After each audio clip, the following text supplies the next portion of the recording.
terms with their loss. More from Matt Lockwood. The families can have as much of the service recorded as they like. They're consulted beforehand and the filming is done in a subtle and sensitive manner. It's then edited to create a tribute to the person that has died. Austins say the services have become an invaluable part of the healing process. A care home worker has been sacked and several others suspended after an undercover investigation by the BBC Panorama programme found mistreatment of elderly residents at one of the largest care homes in the country. Secret filming was carried out at the Old Deanery near Braintree in Essex. Its owner, Anglia Retirement Homes, has made an unreserved apology. The UKIP leader, Nigel Farage, has said he will announce by lunchtime whether he will stand in the Newark by-election caused by the resignation of the former Conservative MP Patrick Mercer. Mr Mercer stepped down last night after it emerged he was to be suspended over a Cash for Questions scandal. Three of the biggest actors from the original Star Wars trilogy are to return for the latest instalment, Episode 7, to be filmed in Buckinghamshire. The film, which will be shot at Pinewood Studios from next month, will feature Mark Hamill, Harrison Ford and Carrie Fisher, who play Luke Skywalker, Han Solo and Princess Leia. Mark Newbold from the Star Wars fans website says it's a particular coup to have persuaded Harrison Ford to take part. He'd kind of moved on after returning the Jedi into other things and I think shifted his focus, but in later years or more recently he's kind of softened to it again, and to get him back, I think that's the coup of the century really, and it really solidifies the fact that we're going back into the classic era of Star Wars. In sport, Watford lost their final away match of the Championship season last night. The Hornets were beaten 3-1 at Charlton and had Albert Riera sent off. And Milton Keynes Dons midfielder Ben Reeves has won the club's Player of the Season award. The weather, a dull and misty start, but skies will brighten this afternoon to give some warm sunshine. Also the risk of the odd sharp shower, a maximum temperature 16 degrees Celsius. And you can get the latest news and sport online at bbc.co.uk/3 counties. BBC Three Counties Radio's big tour of beds, hearts and bucks. And you've got your friends here as well, you see, that's right. It's growing all the time and lots of new developments happening and stuff. It's all about where you live. The view from my home, which looks out over Thornturn across the fields. And all this week, we're featuring Houghton Regis. Pass through and enjoy the experience. The big tour of beds, hearts and bucks. BBC Three Counties Radio. Don't worry, I've solved the problem of Good Morning, This is Britain and BBC Three Counties Radio.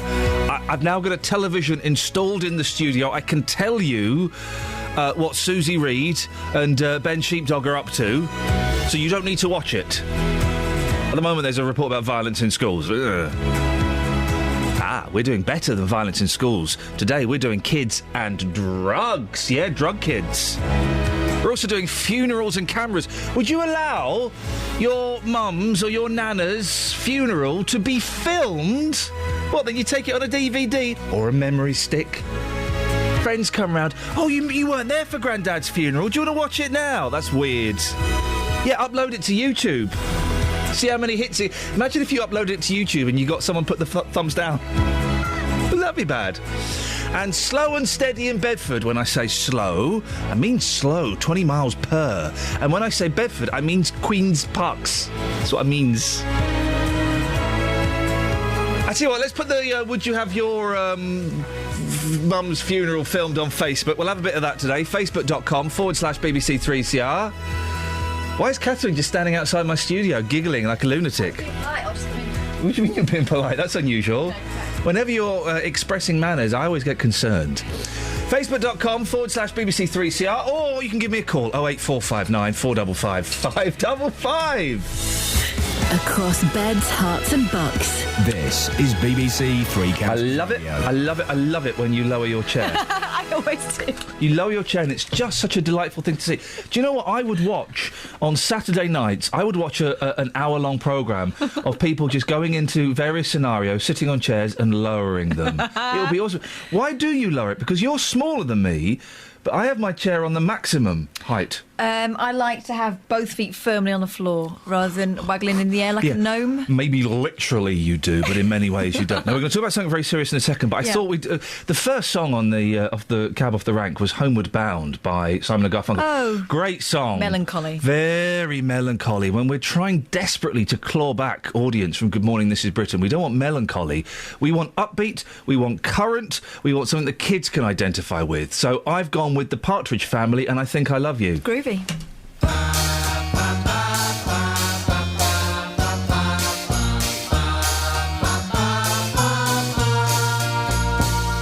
I'm sleeping and right in the middle of a good dream. Like all at once I wake up from something that keeps knocking at my brain. Before I go insane, I hold my pillow to my head and spring up in my bed, screaming out the words I dread. I think I love you. This morning I woke up with this feeling I didn't know how to deal with, and so I just decided to myself I'd hide it to myself and never talk about it, and did not go and shout it when you walked into the room. I think I love you. I think I love you. So what am I so afraid of? I'm afraid that I'm not sure of a love there is no cure for. I think I love you. Isn't that what life is made of? Though it worries me to say that I never felt this way.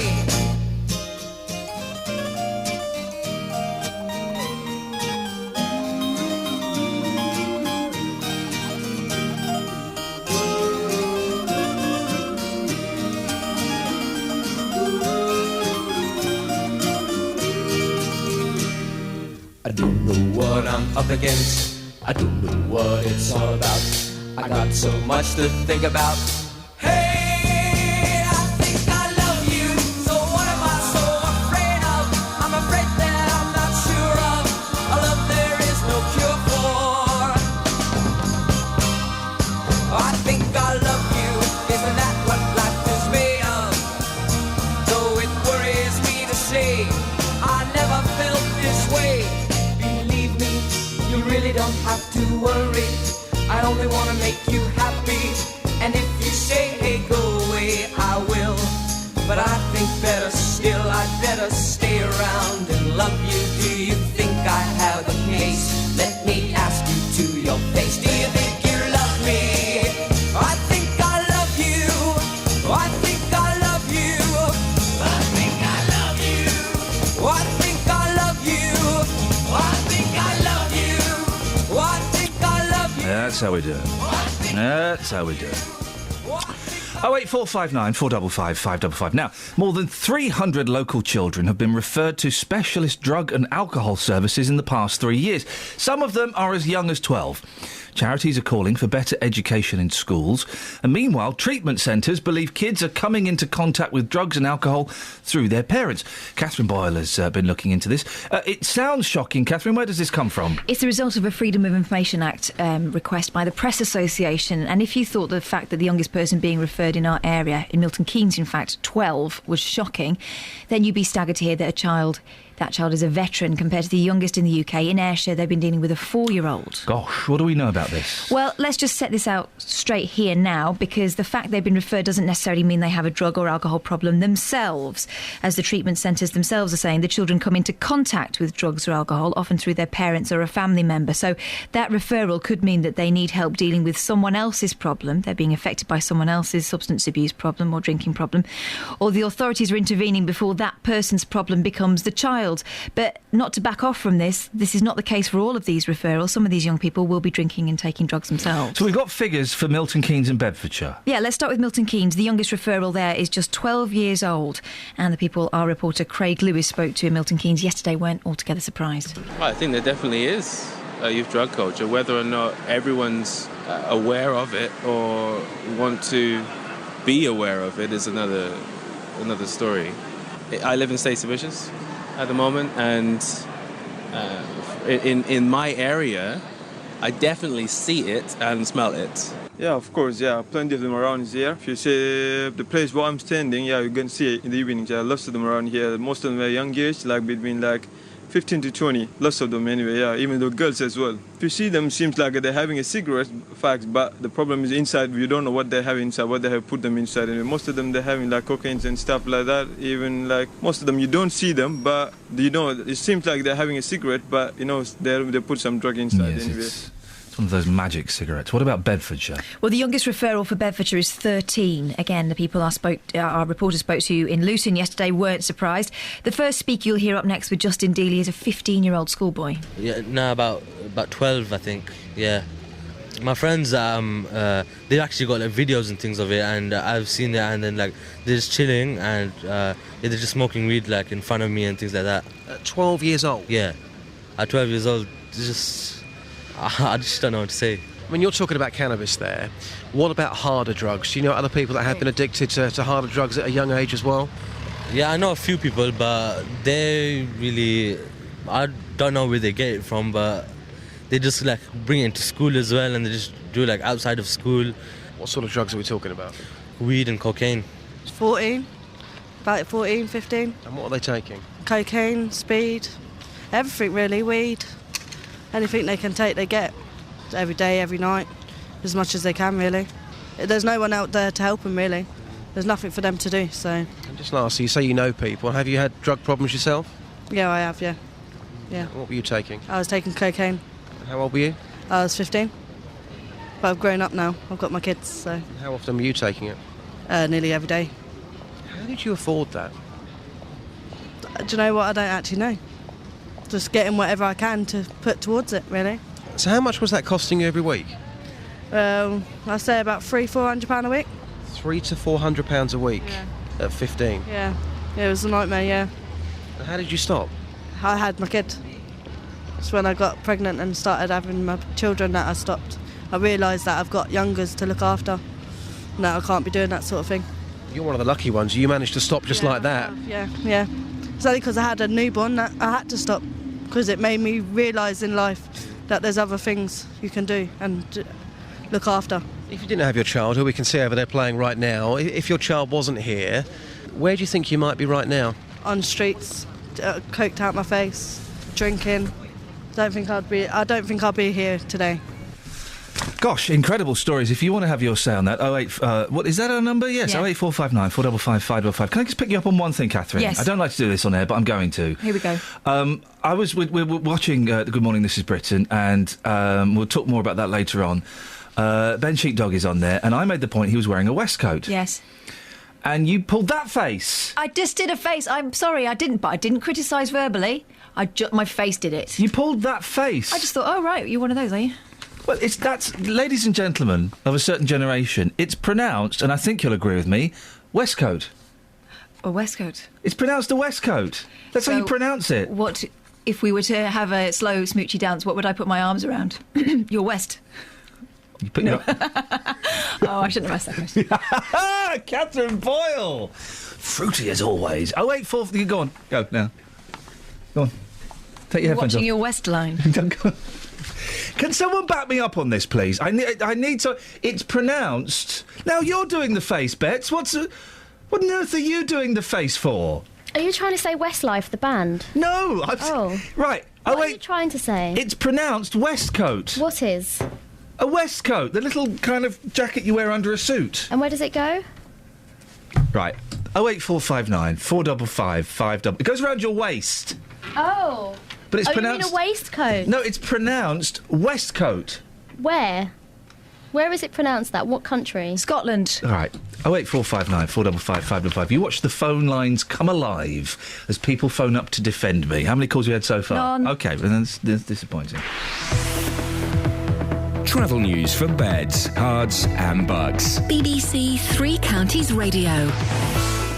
Good morning. In Berkhamsted, the Common is closed between Gravel Path and Church Road for emergency repairs to a burst water main. On public transport, we've got ongoing strike action. The Central Line is running between West Ruislip, Ealing Broadway and White City.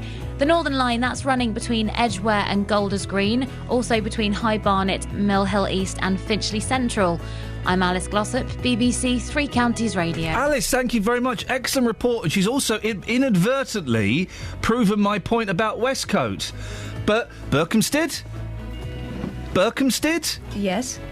Hampstead. Well, yeah, exactly. Berkhamsted. No, Berkhamsted. It's not got no P in it. OK, Berkhamsted. Berkhamsted, though. We say Berkhamsted. Yes. I taught you a thing this morning. It's pronounced Moet and Chandon. Well, no, I think if you're being really pretentious, it is, because you're referring to the French pronunciation, and it's only Moet because it's got an E after it. No. So you can't go Moet no, et mate, Chandon. sorry. You say Moet et Chandon. No, sorry. The French call it Moet as well. And you speak languages, Catherine, and you didn't know that? See?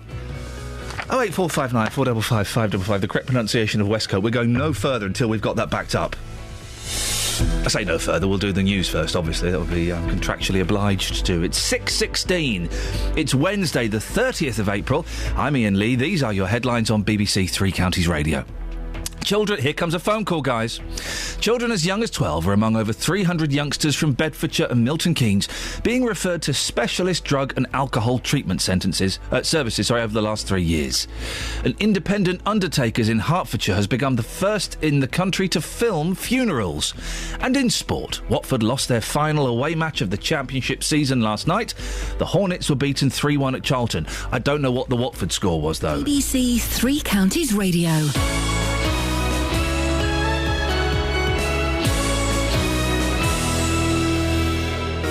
The BBC Local Apprentice Scheme. My name's Jonathan Vernon-Smith. I'm the presenter from 9 until 12 on BBC Three Counties Radio.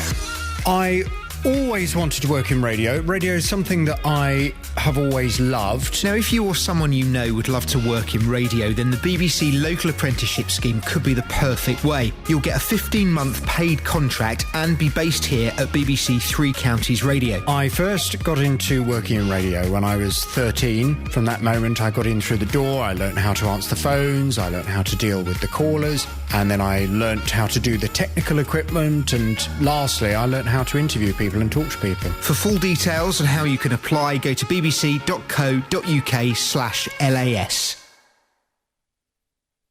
Dave's in Luton. Good morning, Dave. Good morning, boss. Good morning, Dave. What can we do for you? Waistcoat. What school did you go to? I went to Claycott's Primary School and Middle School in Slough, and then I went to the Sir William Herschel Grammar School, also in Slough. What's your beef, Dave? Waistcoat. Westcoat. Waistcoat. Westcoat. It's spelt W-A-I-S-T, which pronounces waste. Yeah. Lamb is spelt L-A-M-B. Lamb. But we say lamb. Some words... No, you hang on. Some words, David... you hang on. The beauty of the English languages, some words is not pronounced like what they are written. Westcoat is pronounced Westcoat. No, if you go and see a coat hanging up, a waistcoat hanging up, it's spelled W-A-I-S-T. I don't give a damn what you know about waist. Well, do you know that posh boats are spelt Y-A-C-H-T, but we don't call them yachts? Or maybe there's a U in there as well. No. Yeah, you can see the word W-A-I-S-T. Yes. It's spelled waste. Yes. Even your waist without the coat. Well, I don't understand. It's spelt the same. Yeah, but it's spelt. Dave, you're right. I'm not arguing with the spelling of Westcoat. It's spelt waistcoat. It's pronounced Westcoat.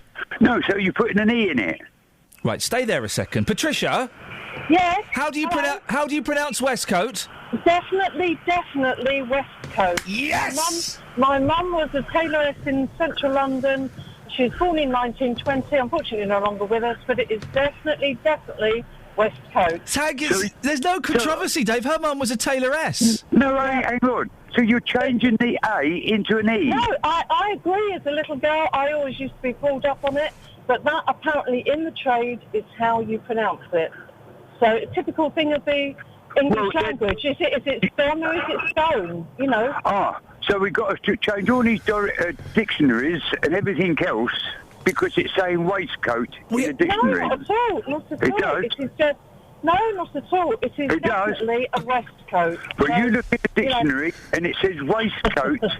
Dave, And I'm it going to hasn't got any in it. Dave, I'm sorry, mate. You're embarrassing yourself. I'm going to. No, I'm not. You're right. embarrassing yourself, Dave. I'm right. What you read. Dave, I'm gonna let you go, Patricia. I've never heard the word tailoress before. Well, she was also an upholsteress, but bear in mind this is going back to the East End. Yeah. There will be factories and things like that, and she went straight from school before the war into the tailoring industry. Well, good for her. It is definitely Westcote. Patricia, thank you so much indeed for calling and supporting me. Catherine, look at me. Pre-war, so she probably spoke terribly, terribly like that. So it would be a waistcoat. Are you mocking Patricia and her tailoress mother? No, I wouldn't dare. No, I wouldn't. EastEnder. I wouldn't dare either. Patricia, thank you very much indeed. 08459 455 555.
convinces me more.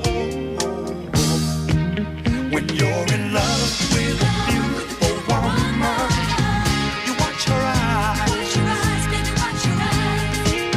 When you're in love with a beautiful woman, you look for life.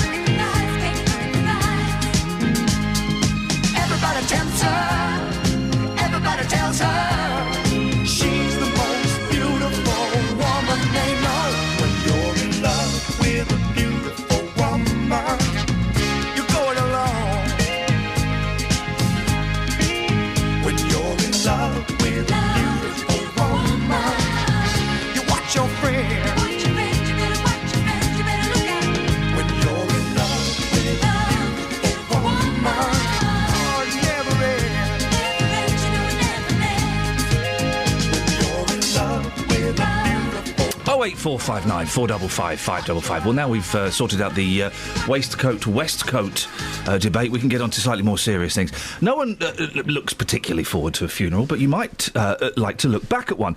A chain of Hertfordshire undertakers is offering, well, to film your funeral. I mean, it sounds a bit odd, but the filming is all done in good taste, and the resulting videos, apparently, according to the company, can be a great comfort to bereaved families. I'm joined by Mark Vasey, who films the funerals. Morning, Mark. Good morning. Where did this idea come from? Through Claire Austin, who's the managing director of Austin's Family Funeral Directors. I've known her for years, and I've been doing professional sort of video work for about a decade or so, and she mentioned to me 18 months ago, have you ever thought of filming funerals? And to which I sort of thought, no, and what a ridiculous idea. And how, why would anyone want to do that? And then she said, well, it's quite popular in America, and it's popular in Australia.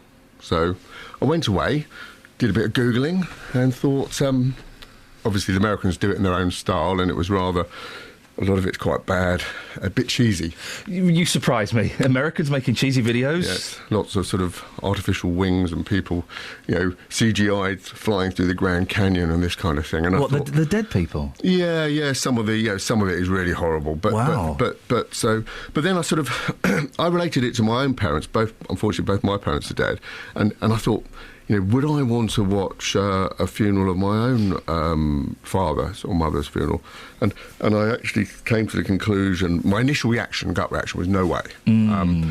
But that's because it's such a painful experience. Why do you want to remember one of the most painful experiences you're ever going to have?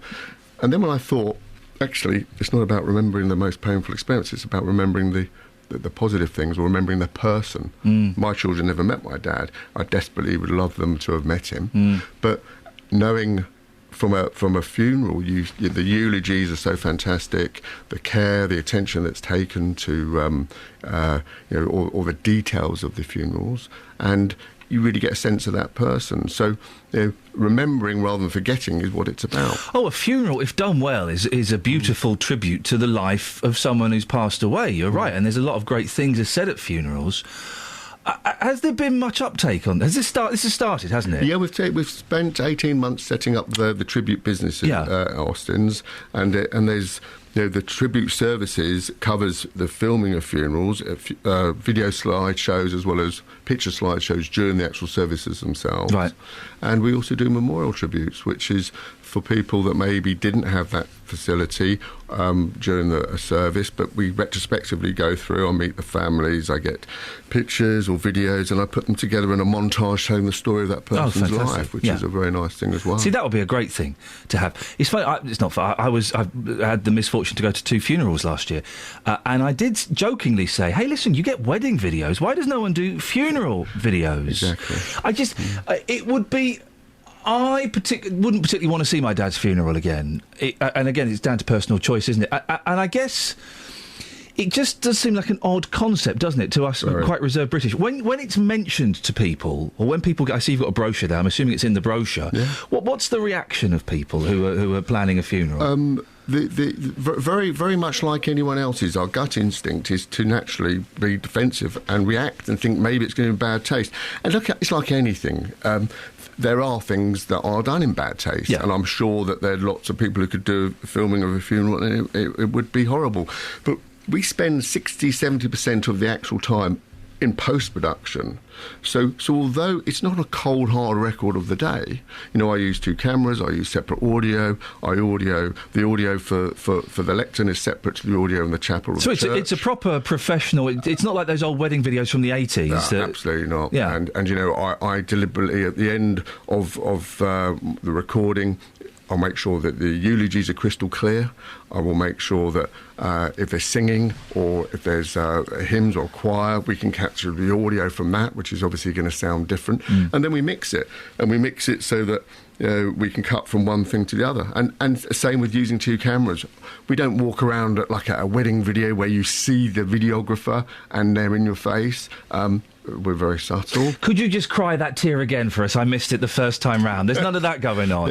There's none of that. But I sometimes I've spent hours, on the editing process, just making sure if someone's struggling, and I struggled doing the eulogy at my own father's funeral, yeah, it's hard. But I couldn't remember what I said. Yeah. And this is where it's, everyone said, well, it's a beautiful eulogy, but I can't remember what I said. It would be nice now to look back and reflect on it. Also, people go to a huge amount of trouble with things like the flowers. Luckily, a lot of people now give donations to their favourite charities, and it's normally family flowers. But I've often seen, sometimes, thousands of pounds worth of flowers.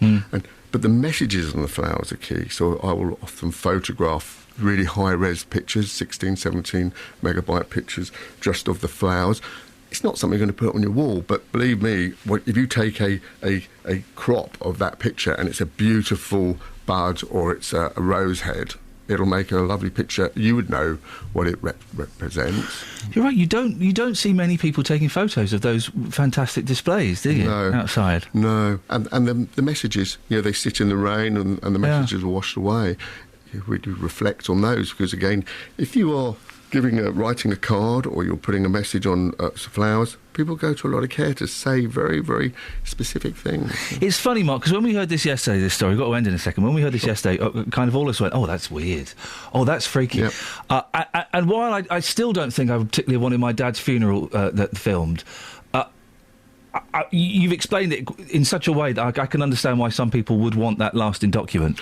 Well, what I think the final thing I said, I guess the most surprising thing to me has been that, because I thought you'd get the finished product, you stick it in your kitchen drawer or in your cabinet, and you'd watch it maybe 2-3 years later. Yeah. In every single case, people have watched it within a week or 2 weeks of receiving it, and in every case they've found it to be hugely cathartic. It's part of the process. Austin's is The Undertakers. Is there a website or something if people want to have a little look? Yes, thank you very much. It's Austin's Family Funeral Directors, but just austins.co.uk. Brilliant. And there's plenty of examples of our work on there. And Mark, I appreciate you coming in. Very, It's very certainly welcome. going to provide us with a lot of thought. What do you think, dear listener? Would you go for that? 08459 455 555. Let's get the travel. Travel news for beds, cards and bugs. BBC Three Counties Radio. On the speed sensors, the A1M southbound starting to build up already around junction 7 for Stevenage. And in Berkhamsted, the Common is closed between Gravel Path and Church Road for emergency repairs to a burst water main. On public transport, we've got ongoing strike action. First Capital Connect have service suspended between Finsbury Park and Moorgate at the moment. Trains will instead divert via King's Cross. The Northern Line running between Edgware and Golders Green, and also between High Barnet, Mill Hill East and Finchley Central. I'm Alice Glossop, BBC Three Counties Radio. Across beds, hearts and bugs. This is BBC Three Counties Radio.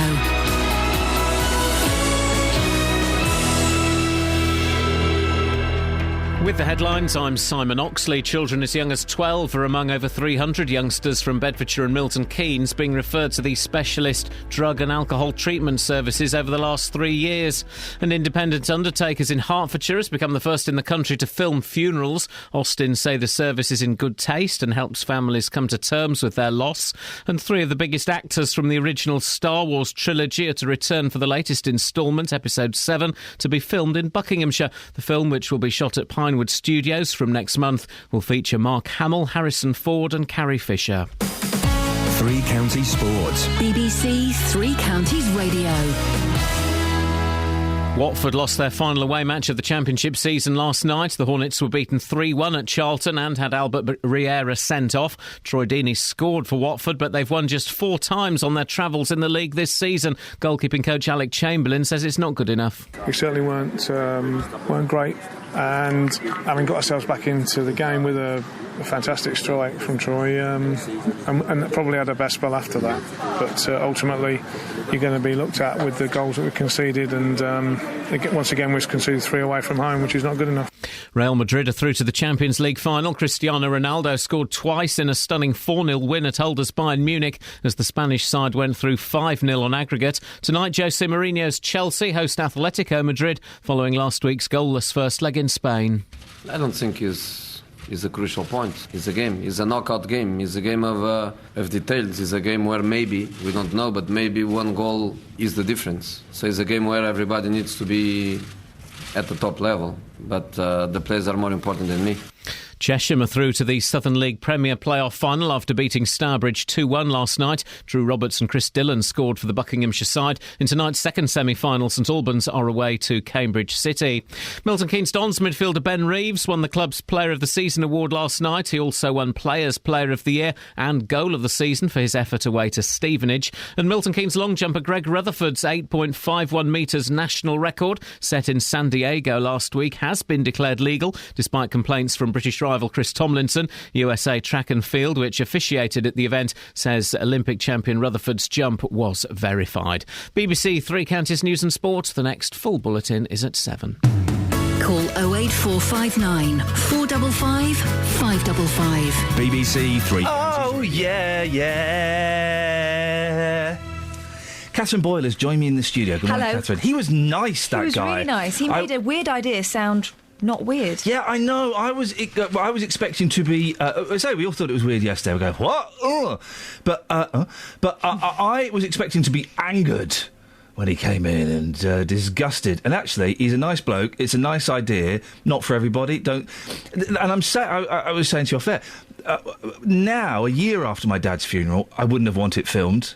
But maybe in 5 years, maybe in 10 years, probably in 20 years, I'd want a reminder of it. Maybe nice to have the option. No photographs. No one takes photographs at funeral. Very, very rarely. Although, my husband's family, years ago, at the wake, they all got together and they took a photo, and they're all wearing black suits and everything.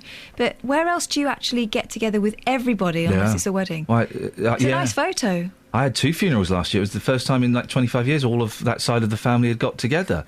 And I don't think there are any photos taken at either of the wakes. You don't. Come on, guys. Come on, guys. Let's all get in together. Look, let's get Dad in the background. Come on. Oh no, it wasn't like that. It wasn't like that. It was in the auntie's garden, and it was a beautiful day, and everyone was together, and you know, it was a sad time, but it was good that we were all together. What do you think, dear listener? Over to you. Would you have your funeral, your daughters, your sons, your mums, your granddads? Would you go for that and have that filmed, or do you think, as we thought yesterday, flipping it, that's odd. What kind of weird pervert would do that? 08459 455 555. I think as long as it doesn't end up on Facebook. Can't bear that. Oh, it will do. It will end up on Facebook. Someone will do it, won't they? It'll end up on YouTube. For everyone who couldn't make it. Here it is. Here's the send-off. Here's Nana. I'll put my own montage over the top. Right, we'll have a look at the papers in a bit. I mean, it's all dominated by the very, very sad news that Prince William has split up with that girl. Yeah, he's 25. People do split up, don't they? They were going to get married last week. They were all about the engagement, and it was all on, and now they're going to split up. Well, because the papers have played up the engagement rumour, they have to make out that it's worse than it is. I just think 25-year-olds, if it's not working out, get rid. Yeah. I wish I had followed that philosophy when I was 25 years old. So do I. Not 25. Younger. Not 25, 40. No, 23. Yeah. Now, you've chosen a song. You're going to bring us down. Yeah, no, it's not. No. I think it's a beautiful song. This song is the one I was talking to you about yesterday, Paul Simon, from that album where you said he sounded like an old fella. Yeah. He does a bit, but in a good way.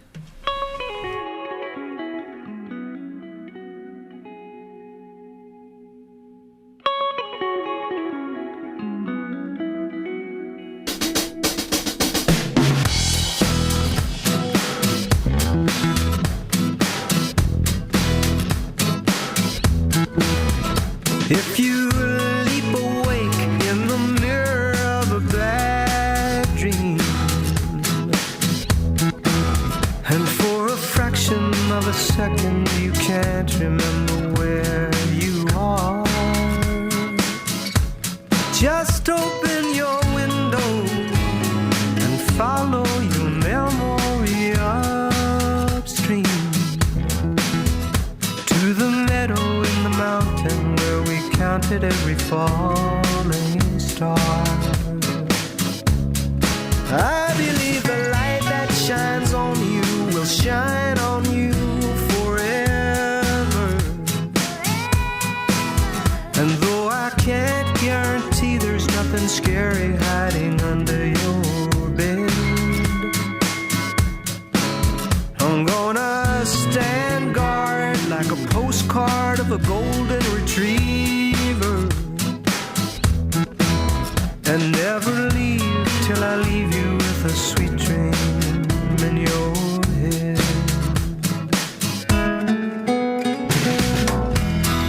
I'm gonna watch you shine, gonna watch you grow, gonna paint a sign so you'll always know, as long as 1 and 1 is 2. There could never be a father loved his daughter more than I love you.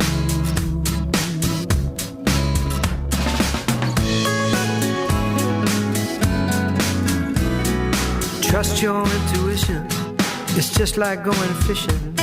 You cast your line and hope you get a bite,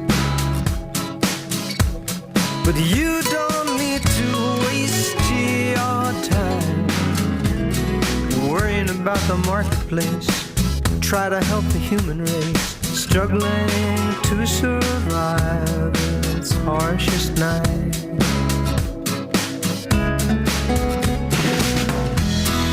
I'm gonna watch you shine, gonna watch you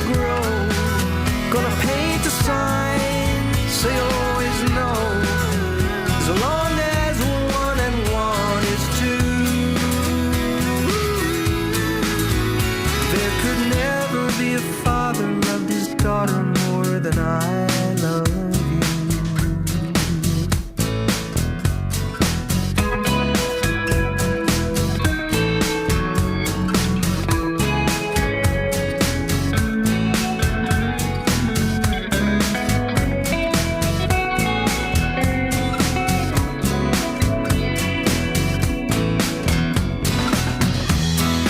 I'm gonna watch you shine, gonna watch you grow, gonna paint a sign so you'll always know. As long as 1 and 1 is 2, there could never be a father loved his daughter more than I love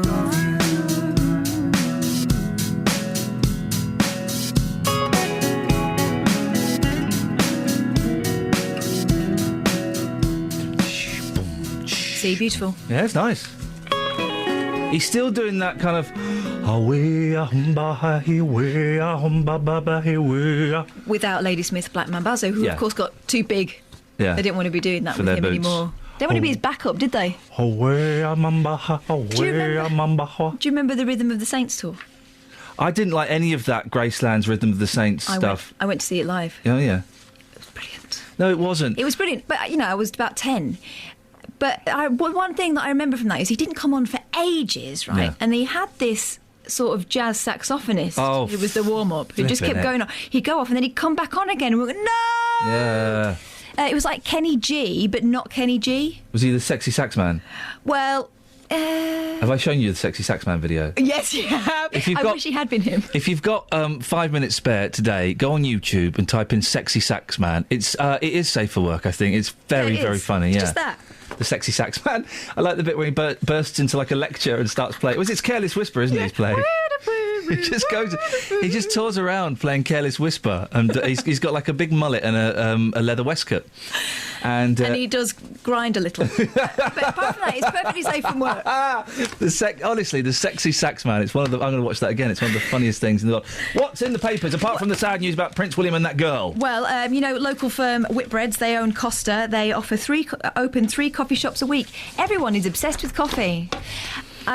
You've gone off coffee. I'm trying to get off Yeah, coffee because it's taking over my life. Yeah, it does. Not that I buy posh coffee, but I'll drink instant until it comes out of my ears. And actually, after a while, you don't taste it anymore. What's the point? Do you remember when we went through that thing of getting that really hardcore? We're talking about young people doing drugs. Well, I mean, it was because, right, that instant coffee we were drinking was rubbish and we couldn't even taste it, could we? No. So I said, listen, let's treat ourselves. So I bought some of this, like, super strength coffee. And it tasted great, but it sent us all doolally. hang on a second, I've got to stop you. On Good Morning, This is Britain, Andy Peters is in a market. He's got a wheel of justice or whatever, a spinning wheel he's going to spin. He's Andy Peters. Here are the 3 things. Andy Peters, live from a marketplace with a wheel that's got words on. Here's another thing. He's been doing it every day. Oh, Peters! What's going on? I thought he was, a big production type. Spin, spin, spin the wheel of justice. See how fast the so he's doing that. He's that. actually spinning the wheel of quids, I think. Hey. But I thought he was a big deal these days. Now he's being cheggers. I bet he's getting paid a fortune. I'm sure. 2 stories on page 3 of The Sun. The first one is, look who's page 3. Mariah Carey. Mariah Carey's page 3. But she's had twins. How is this possible? Well, she is dressed up. She is dressed up like a hooker. Okay, she is dressed up like a hooker. And here's an interesting Mariah Carey. I don't know why she's got gloves on. I do.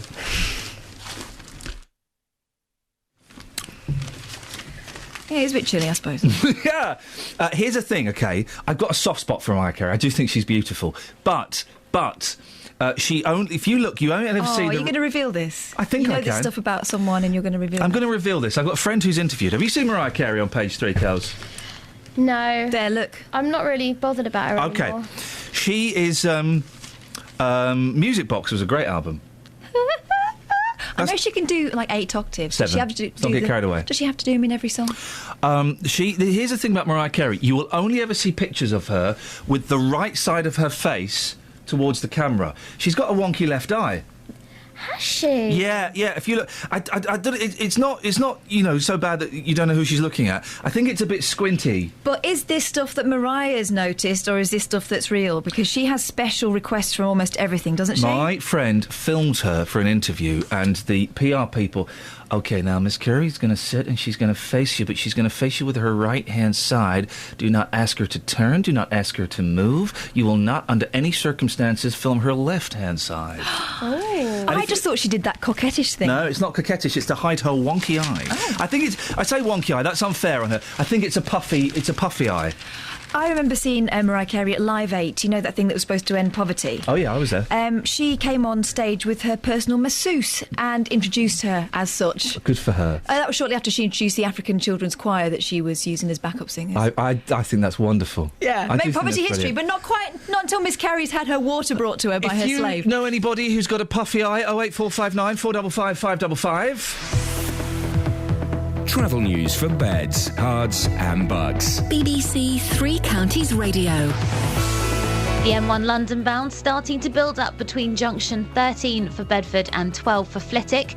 Also the A1M southbound heavy going around junction 7 for Stevenage. On public transport, we've got ongoing strike action today. First Capital Connect has service suspended between Finsbury Park and Moorgate while trains divert via King's Cross. And on the Central Line, things are running between West Ruislip, Ealing Broadway and White City. I'm Alice Glossop, BBC Three Counties Radio. Thank you very much. We're talking about Live 8, Catherine. I was at the back with all the actual people. You were with the rich people, ending poverty. I had a golden pass. I was working for Capital. And I had a golden pass. And I was backstage with some sort of weird celebrities. I remember being in a group of people, including Ulrika Johnson, and everyone walked off apart from me and Ulrika Johnson, and we just stood there. And we realised that we had nothing to say. And we went. Were they setting you up? No, that we just went in separate directions. I was also with a very, very famous radio disc jockey who, let's just say, was off his nuts on cocaine. Oh. I'll tell you who, off air.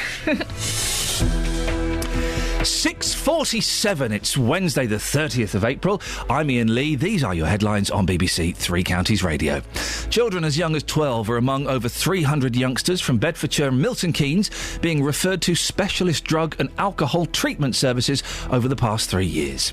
An independent undertakers in Hertfordshire has become the first in the country to film funerals.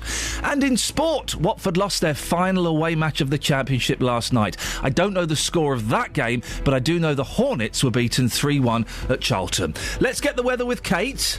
So it was... Beds, Herts and Bucks weather. BBC Three Counties Radio. Good morning. It's rather misty and murky out there this morning. The Met Office has a yellow weather warning in place covering parts of Hertfordshire and Bedfordshire for this thick fog. Visibility considerably reduced in some areas. We've had reports of it being reduced down to less than 20 metres in some places. So really quite dangerous out there this morning. Hopefully it should start to lift quite quickly and it'll lift into at first low cloud, but then this low cloud will start to thin and break. We'll get some really nice pleasant sunny spells through the afternoon. Slim chance of an isolated shower, maybe out towards parts of North Bedfordshire and East Hertfordshire, but most of us should escape those showers today. Maximum temperature 16 Celsius, 61 degrees in Fahrenheit. Overnight, mostly dry to start with, but we'll get a bit of mist and fog, and then we'll get the cloud reforming and moving back in from the southwest through the middle part of the night through to dawn.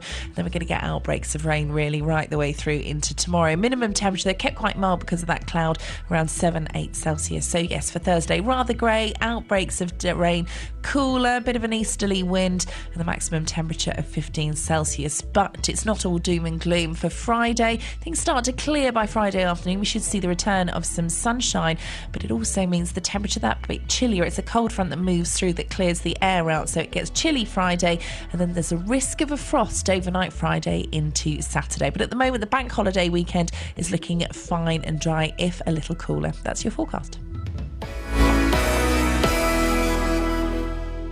Saturday nights on BBC One. Question 1. Which TV personality did most people nominate at... I don't think we should be advertising television programmes on a radio station. I look forward to hearing them advertise us. I just don't... It really sits uncomfortably with me, and I and we talk about TV, of course, because it's part of popular culture, and we kind of have conversations on it. But I do think it's odd, and I know it's BBC, we're one big family. No, stuff you, television. You've got a budget of millions. Here at this station, we've got a budget of 62 pence and a packet of silk cut. That's how we get Justin to work here. Mm-hmm. And it sits uncomfortably with me, advertising television programmes. Yes. Why not listen to... why not listen to BBC Introducing on a Saturday night? Or Richard Well, OK, yeah. But BBC Introducing, why not listen to that on a Saturday night? Kels, you with me? Yes, good point. Shouldn't be advertising that. And it does strike me as odd as well. Oh, here we go. Is there something else? Can I say this? Oh. Yeah, I can say this. I love Nick Coffer. I think his show is brilliant. And he sent me a really nice text yesterday. Thank you, Nick. But I have to address this. He has a gentleman on giving you the pick of the week's TV. I just think that's odd on radio. It's not criticism of you and Nick, of course not, and I know you won't take it as such. I know other radio shows do. It just seems odd. We're a radio station. Let's big up that at midday today we've got Nick Coffer, and we'll find out what's on Nick Coffer's show. And then tomorrow on Roberto's show, where he's got such and such. Why say, well, at midday today, you could be watching this on BBC One, and then at 5 o'clock in the evening, why don't you turn on BBC Two and watch this? Yeah, I guess. You've got a point there. Seems odd, doesn't it, Just? Yeah, slightly odd. But then again, you know... You're not buying it, are you? Well, there could be something amazing on television which just can't be missed. Which is better than Nick Coffer or Roberto Prodi. I'm just saying. Hey, and these days it's not necessarily an either-or situation. You could set your whatever device you have to record it. You could tape the radio. Yeah, exactly. Yeah, you could tape the radio. Well, moved on. Justin, funerals. Yes, we had a gentleman in. Let me get his name right, because when he came in, Kelly kept calling him Dave. Kelly said, "Ian, this is Dave," and she said it 3 times, and then he went, "Actually, it's Mark." Yeah, Mark Vasey. Mark Vasey, who films funerals. He works for Austin's Undertakers, and when we heard this yesterday, I was scratching my head. I thought, it's very. That sits uncomfortably in me. It's very, very weird. But didn't he explain it well, Catherine? Yeah, and I think he would do it sensitively. I agree. And and what it was interesting was he talked about the edit, and it's all in the edit, and I'm sure he would do an excellent job. Any chance we could send you out, sir, to get the voice of the public to ask if they would want, their mums, their kids, their brother's funeral filmed? Absolutely. I mean, from what I'm reading here in the details, they will be offering this service to places such as Welwyn Garden City, Nebworth, Buntington, Hertford, Ware, Stevenage and Hitchin. So this morning I thought I'd go to Hitchin to find out if people would want this service. Personally, for me, like you yesterday, I thought, I'm not sure about this, but having heard the interview this morning, I can't believe this service hasn't been offered before, because it is such a special day. Yes, a very upsetting day, but a very special day. And for me personally, I would want that footage which I could look back on in years to come. So for me, it's a fantastic service. Justin, go and find out what people think. We'll speak to you in the next hour. Cheers, boss. Cheers, my dears. Victorians wouldn't flinch from this, would they? They would. They used to take photographs. They'd have whole family albums. Victorians would go, "What, you've managed to trap moving pictures in a box? What is this? Witchcraft." You got time for one story, then we're going to play Paolo Nutini. Sorry to interrupt you. Susie Reed and Ben Sheepdog are sitting on a sofa. Repeat. They are sitting on a sofa. There's Prince Harry doing that awkward twerking. Dance. They are sitting on a sofa. They have listened. Having a strong grip at 53 could show you'll live longer. A grip where? On your hands. Hand grip. OK, that's good to know. It's if after reading this... Ready? Yeah. Are you 53? There or thereabouts. What? If after reading this you can spring energetically from your chair and then give someone a good strong handshake, doctors have some good news for you. Yeah. And if you can also balance on one leg for up to 30 seconds with your eyes closed, well, that's a bonus as well. I mean, who can do that? Maoris. I'm quite good at balancing. See if you can balance for this whole record. I've started. Well, lift your foot up. It's up! Close your eyes. It's up. Here we go. Closing your eyes is true. Hey, she's over! She's over already! That was 3 seconds! Closing your eyes makes all the difference. Doesn't it just? Kate Kinsella's got a puffy eye. She's just tweeted a picture. Oh, dear. The corner of my eye to the back of my mind, I recognize what you mean to me, and all the corners of our picture are a long time afraid they still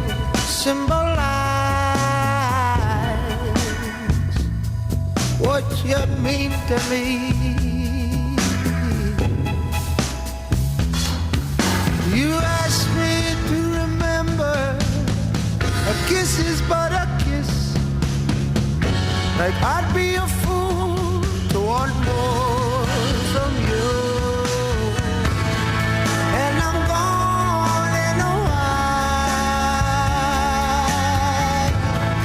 I'll be gone in a while. I'll be gone in a while. It's all that I do. And I'll cry, and you'll cry, and we'll cry until the rain turns black.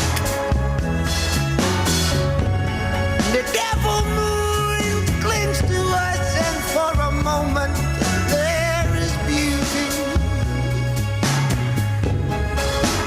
Oh, it's not a simple yearning woman.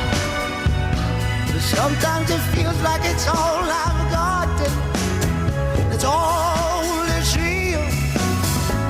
I asked you to remember, a kiss is but a kiss. That you'd be a fool to want more from me. And I'm gone in a while. I'll be gone in a while. I'll be gone in a while. It's all that I do.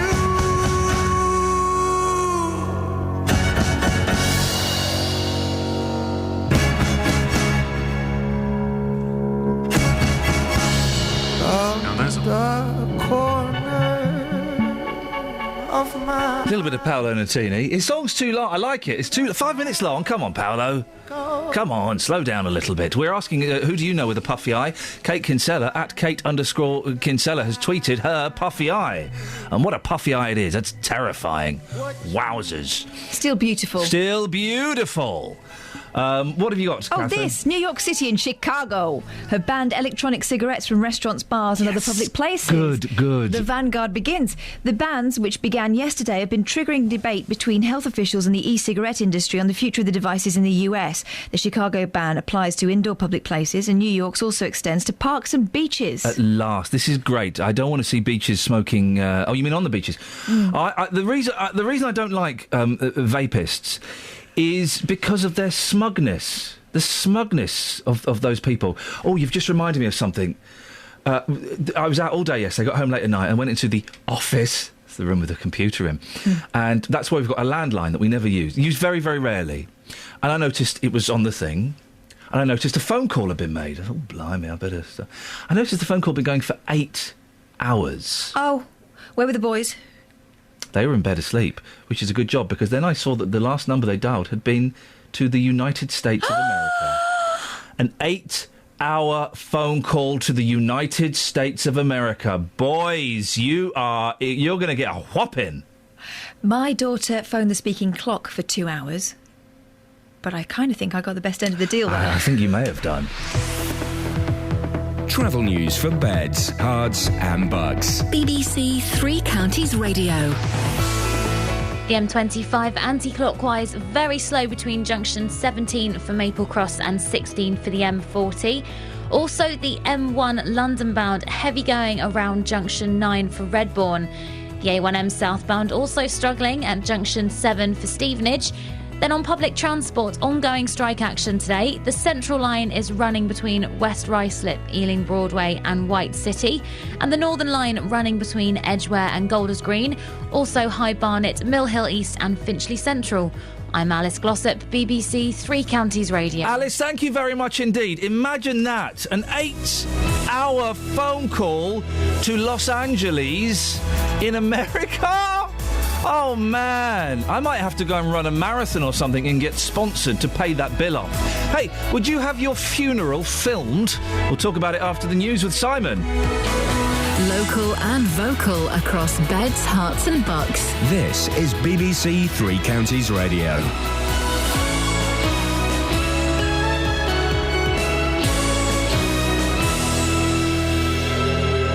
It's 7 o'clock. The headlines: drug referrals amongst youngsters in Bedfordshire and Milton Keynes, filming funerals in Hertfordshire, and Star Wars legends in Buckinghamshire. BBC Three Counties Radio. Children as young as 12 are among over 300 youngsters from Bedfordshire and Milton Keynes being referred to specialist drug and alcohol treatment services over the last 3 years. Freedom of information requests made to councils across the UK have revealed the figures. Jamie Grierson carried out the research. A referral itself can mean that the child is vulnerable to drug and alcohol misuse in the future through exposure to a parent who's misusing, or perhaps even a sibling or another relative.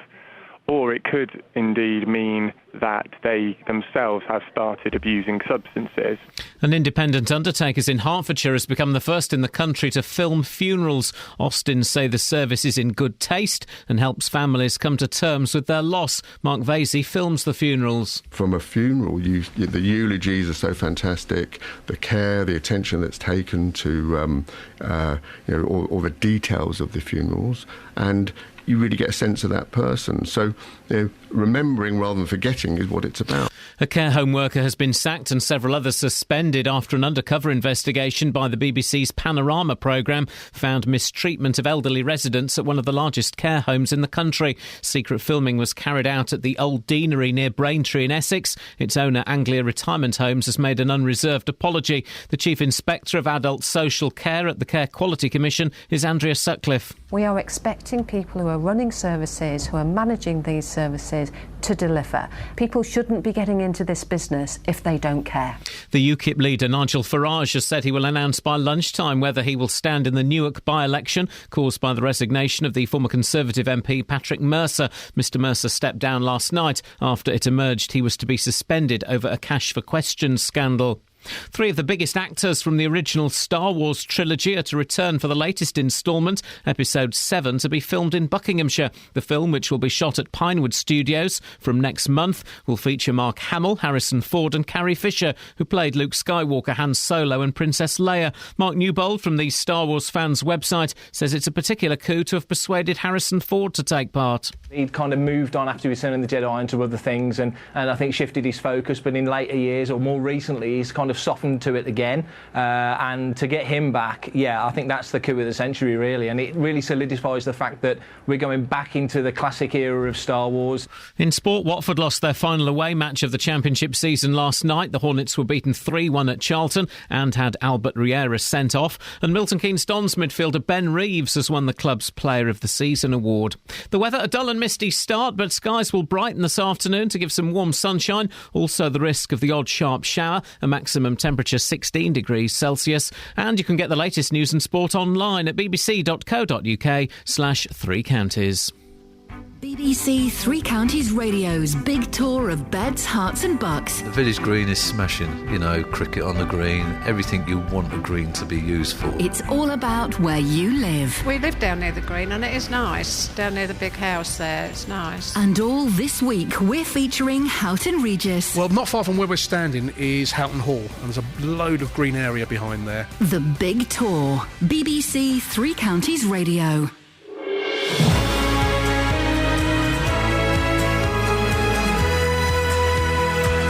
An 8-hour phone call to the United States of America. Thanks, boys. Morning, this is Iain Lee, BBC Three Counties Radio. Lots to talk about this morning. As always, keen to get your thoughts on some of the things we're talking about, including kids and drugs, funerals and cameras, and slow and steady in Bedford. What does it all mean? What does it all mean? Well, keep listening to find out. Facebook.com/BBC3CR. You can send me a text, 81333. Start your text 3CR, or you can give me a call, 08459 455 555. Across beds, hearts and bucks. This is BBC Three Counties Radio. Well, we've already established that waistcoat is pronounced Westcott. What else can we work out for you? Well, we're getting reports, a phone call from someone who won't come on air. You'd be amazed the number of people who phone up and make an excellent point to either Catherine or Kelly, and then they say, OK, well, I'll just put you through. Oh, no, I can't go on air. That happens a lot, doesn't it, Kath? People who phone up with a really good point, but then don't want to come on air. Yeah. And often they tell us 10 minutes into the conversation. Why would they do that? I suppose you have to say it out loud to someone. But we're talking about filming funerals. Yes. And Kelly's, I know Kelly's busy, but she took a call from someone who says, hang on, this happens. She said, I don't know why you're all so surprised. If you Google black funeral, you'll see that the West Indian community does it quite as a matter of course, actually. Isn't Black Funeral an emo band from the 90s? I'm sure I don't think so. Remember. So the West Indian communities, but it's not a professional thing, but they go around with the old VHS. They take photographs of the body, they document everything. I mean, I don't know whether that's true in your experience. Obviously, we've got the word of someone who's not here to have a chat with. If you are from the West Indian community, is this a thing? I don't know where West India is. It's not India, is it? The West Indies. Where's that? The Caribbean. They say Caribbean in America. Yes, are you going to start saying that too? No, I won't, because I'm not an affectation. I'm a human being.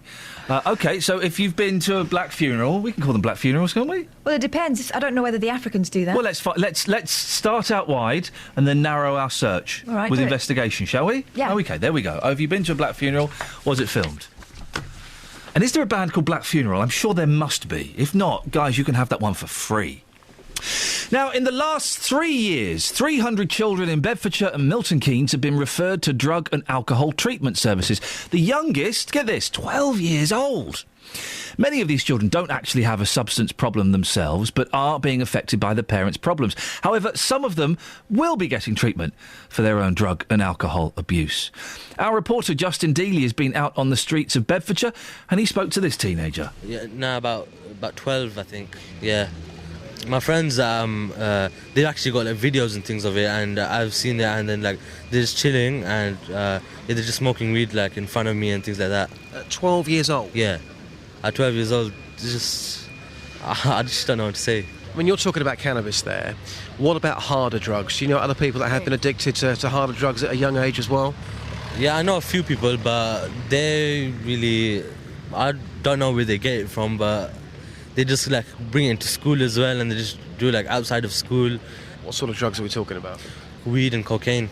So you've got cocaine in a school? Class A, yeah. Wow. And these people, are they addicted to this? Have they gone to seek help for their addiction? Not really. They haven't really got any help. They just do it all the time in school. Every week I see them at least do it a few times. So you'd say these people have got drug problems as young as 14, 15 years old taking cocaine? Yeah, pretty much around that age. You're just wrong. How do we stop this? Just lastly, how do we stop this? Because what you're telling me is an eye-opener. It certainly wasn't like that when I was at school. Things are very, very different now. How do you think children can be persuaded not to take drugs? A new education programme? What's going to work, do you think? What's going to stop these people from taking drugs and dealing drugs within school? There should be like lessons and things on like how bad drugs are and what the effects of the drugs can do to you and things like that. So you've never had that in school yourself? Yeah, I've learned a bit of it, but it's not as much as what people do because no one really listens. Well, Paul Toohey is the Chief Exec of Mentor UK, which works to protect children from drug and alcohol misuse. Morning, Paul. Hello. Paul, is this anything new? Because, listen, I'm an old man, and I remember at school, I remember one guy getting stoned at 13 and at kind of 15, 16, some of the kids going out and having a cheeky joint. Is this different? Is this new? Well, I thought what's really interesting, that chat you had on just now was saying that he didn't get much at school. I mean, at Mentor, we know that the average amount of work that gets done on drugs education at school is between 1 and 2 hours a year. And that is just clearly not enough. He actually said there, didn't he? He just said that he didn't think it was enough, and the kids don't sometimes engage in that. And I think there's a huge issue that we've got to address, because that area of drug education was going to become mandatory as part of the personal social health education that they have in school lessons before the last election, and it was dropped. It was dropped at the very last minute. And what that means is that schools can actually do PSHE in school and do drugs education, but they can also also with the pressures under them, they don't have to do it, and it's not something that they're then monitored on.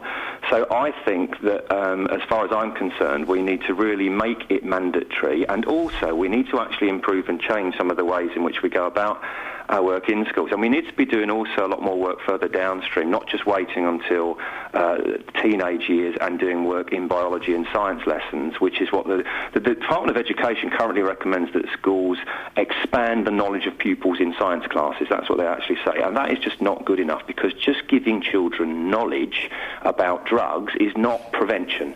That's not going to work. What kids need is they need to understand things about resilience and peer pressure and how they can get on and achieve in life, because the more they can aspire, be resilient to achieve in life, the less likelihood they are to get involved in drugs. Now, obviously, that's not going to work for everybody, but it would make a huge start if we did that. So this is a big public health issue. And the other interesting thing, when you were saying about the number of kids in the counties that have been referred, I'd like to know just what the real number is, because when we were asked this question, we went to the National Treatment Agency and we were told there were 56 children under 12 who got treatment from drugs and alcohol out of a total of 20,000 under 18-year-olds.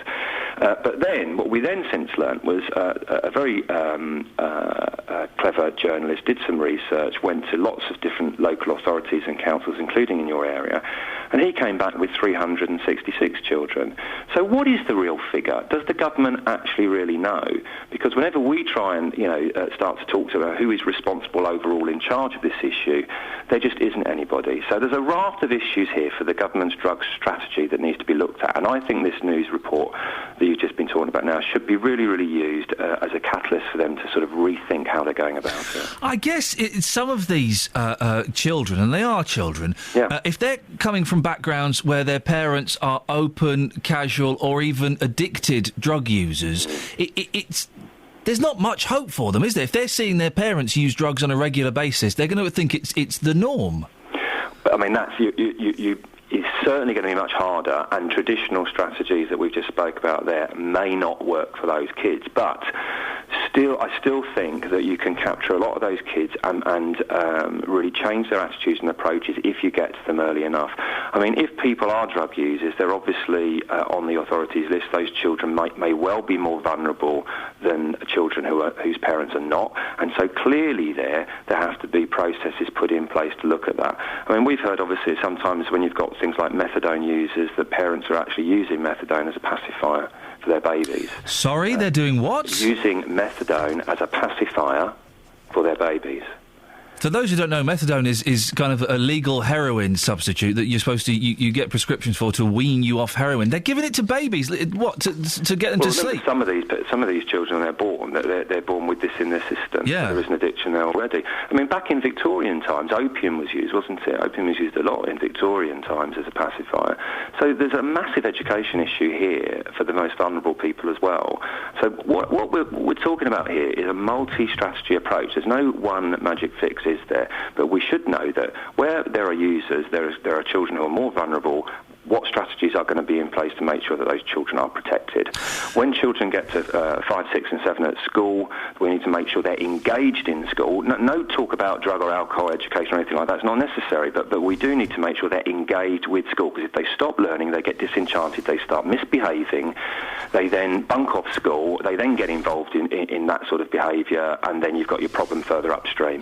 Paul, I'm 40, but I vaguely remember being young, and I was curious, and I wanted to know things, and kids want to experiment, don't they? And there's some boring old fart like me saying, hey, don't do drugs. It's going to mean nothing. Kids want to experiment and try things, and they think they're the first people to discover acid and weed. And so we're not going to be able to stop.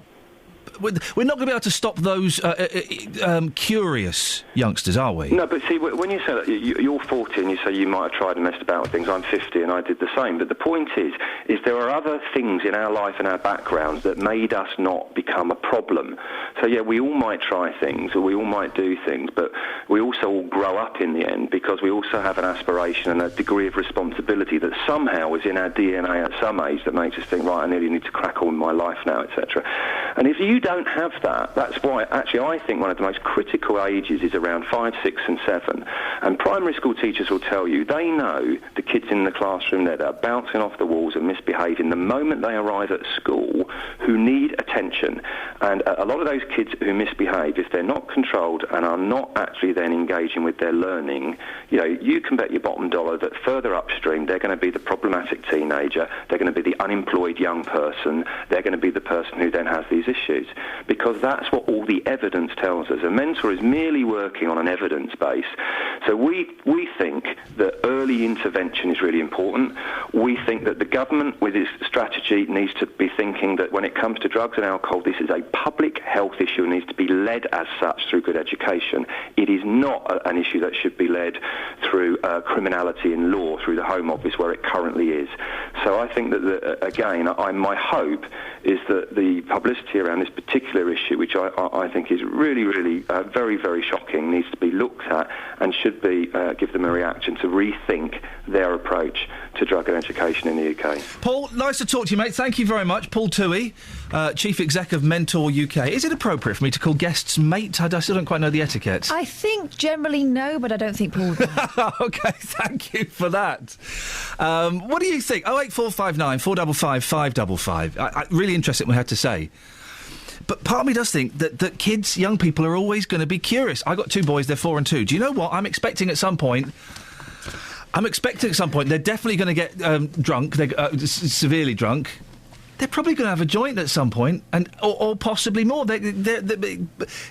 Young people are curious. But it's about the relationship you have with them. Yeah. So that if they get into trouble, and that you're close enough to see things happening, you have a general idea of what's going on. Even if you don't want to hear it, you listen. And you're there to pick up the pieces. It's a tough one, isn't it? How have you dealt with it in your life? 08459 455 555. BBC Three Counties Radio. Let's get the travel news now. Here's Alice. Travel news for beds, cards and bugs. BBC Three Counties Radio. The A40 London bound much heavier than normal at the moment. There are queues between the Denham roundabout all the way through into Gypsy Corner. Also in Cheshunt, the A10 southbound queuing between Turnford and the M25. Then the M25 itself, anti-clockwise, very slow between junctions 17 for Maple Cross and 16 for the M40. On public transport, there's strike action ongoing today. Metropolitan line running between Uxbridge, Harrow-on-the-Hill and Aldgate. And also the Northern line running between Edgware and Golders Green, High Barnet, Mill Hill East and Finchley Central. I'm Alice Glossop, BBC Three Counties Radio. Thank you very much, Alice. Excellent stuff as always. 7:17. It's Wednesday, the 30th of April. I'm Iain Lee. These are your headlines on BBC Three Counties Radio.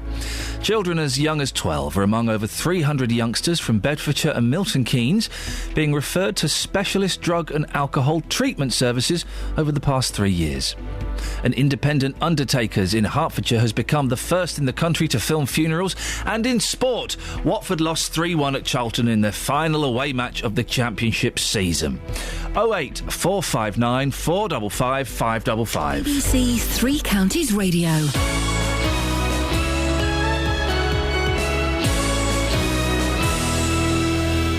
Mark Forrest. Tomorrow night from 7, I'll be live from the... Oh, that looks good. And just have a taste of that. Okay. So where was I? From 7 tomorrow night, I'll be... Yeah, one of those, please. Thank you. Right. Start again. Tomorrow night, 7 p.m. Please don't let that walk past me. Thank you. Mark Forrest. Tomorrow night from 7. Live in Bristol for the BBC Food and Farming Awards. Is it time for pudding?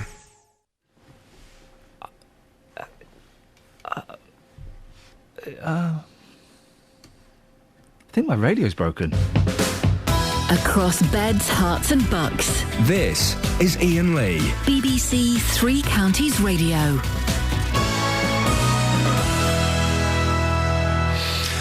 Ah, dear. Let's have a look at some of your Facebook comments about funerals being filmed. Would you want your funeral filmed or your loved ones? Gemma says, where's it gone? Gemma says, as a genealogist, it will be interesting as you only see certain family members at funerals. I've got photos of family funerals as it used to be the done thing. Gemma, thank you for that. What's interesting is Gemma has abbreviated some of the words in that Facebook post. You, not Y-O-U, it's just the letter U. Wonderful, I can understand that. But Gemma, you've abbreviated the word B to the letter B. Gemma, come on now. Really, how much... come on, Gemma. I'm sure you're a busy lady, but how much time do you really need to save? And Mal says, yes, why not? After all, famous people's funerals are filmed, so if a family wants to do it, I can't see why not. I'm coming round to this way of thinking. I thought it was a bit of a stinky idea when it was first mooted, but when we spoke to the gentleman, Mark Vasey, the guy that films it, with Austin's Undertakers, I've started to think, actually, there's something in this. Anne has emailed in. When I first heard of this, I thought it might be a good idea, possibly a comfort to the bereaved. But thinking about it, do I really want to relive those final awful moments when the coffin was lowered into the ground, never to be seen again, or see the curtains close around the coffin? Remembering is painful, but for me, to keep those moments alive would be torture. Others may find a certain comfort, and that's for them to decide. I just fear that it may in some way demean the memory of those who've gone before us. I don't know. I wouldn't have wanted it for my dad's funeral. That was a year ago. But do you know what? Maybe in 10 years I would have wanted it for my dad. Here comes a cough. All right, cuz. You all right, mate? Yeah, I'm all right. Just doing the radio, innit? Princess. No, she wouldn't have. But maybe in 10 years' time I would have wanted it for my dad's funeral. Maybe it would be something nice to look back on. 08459 455 555. Do you object to it? Or do you think, actually, do you know what? It's not a bad idea. 08459 455 555. We're going to have a look at the front pages of the newspapers. Shall we? The Guardian. Oh, look, Sir Peter Blake. Who's Sir Peter Blake? Kelly Betts. Who is Sir Peter Blake? Is he from One Direction? No. Oh. Sir Peter Blake. He created one of the most famous images of all time. Who is Sir Peter Blake? I see. Is he from One Direction? No, he's not from One Direction. He is the artist that created the cover of the Sgt. Pepper's Peter Blake. Lonely Hearts Club Band album cover. Yeah? Yeah. Is that okay? Yeah. Anyway, Sir Peter Blake, so what's he doing? Sir Peter Blake has reprised his Sgt. Pepper cover for a collage at London's Albert Hall, featuring more than 400 stars who appeared there. Great picture. I don't know why it's the front page of The Guardian. Slash costs by £149 million, jails told. Oh, this is going to be a big story. Justice Secretary seeks to copy model of troubled Midlands prison run by G4S. Really? You want to copy a prison run by G4S? Those guys that let prisoners go when they're transporting them to prisons? Those guys that sold a load of tags to the government that to people that were dead? Saying, oh, yeah, we got these people tagged. They're dead. Oh. G4S, the guys that muffed up the Olympics, you want to follow them? OK. Prison governors have been ordered to cut the cost of holding inmates in England's bulging jails by £149 million a year as part of a radical programme designed to slash the costs of incarceration by £2,200 a year per prison place. That's going to... You watch, that's going to be a story. That one's going to take off.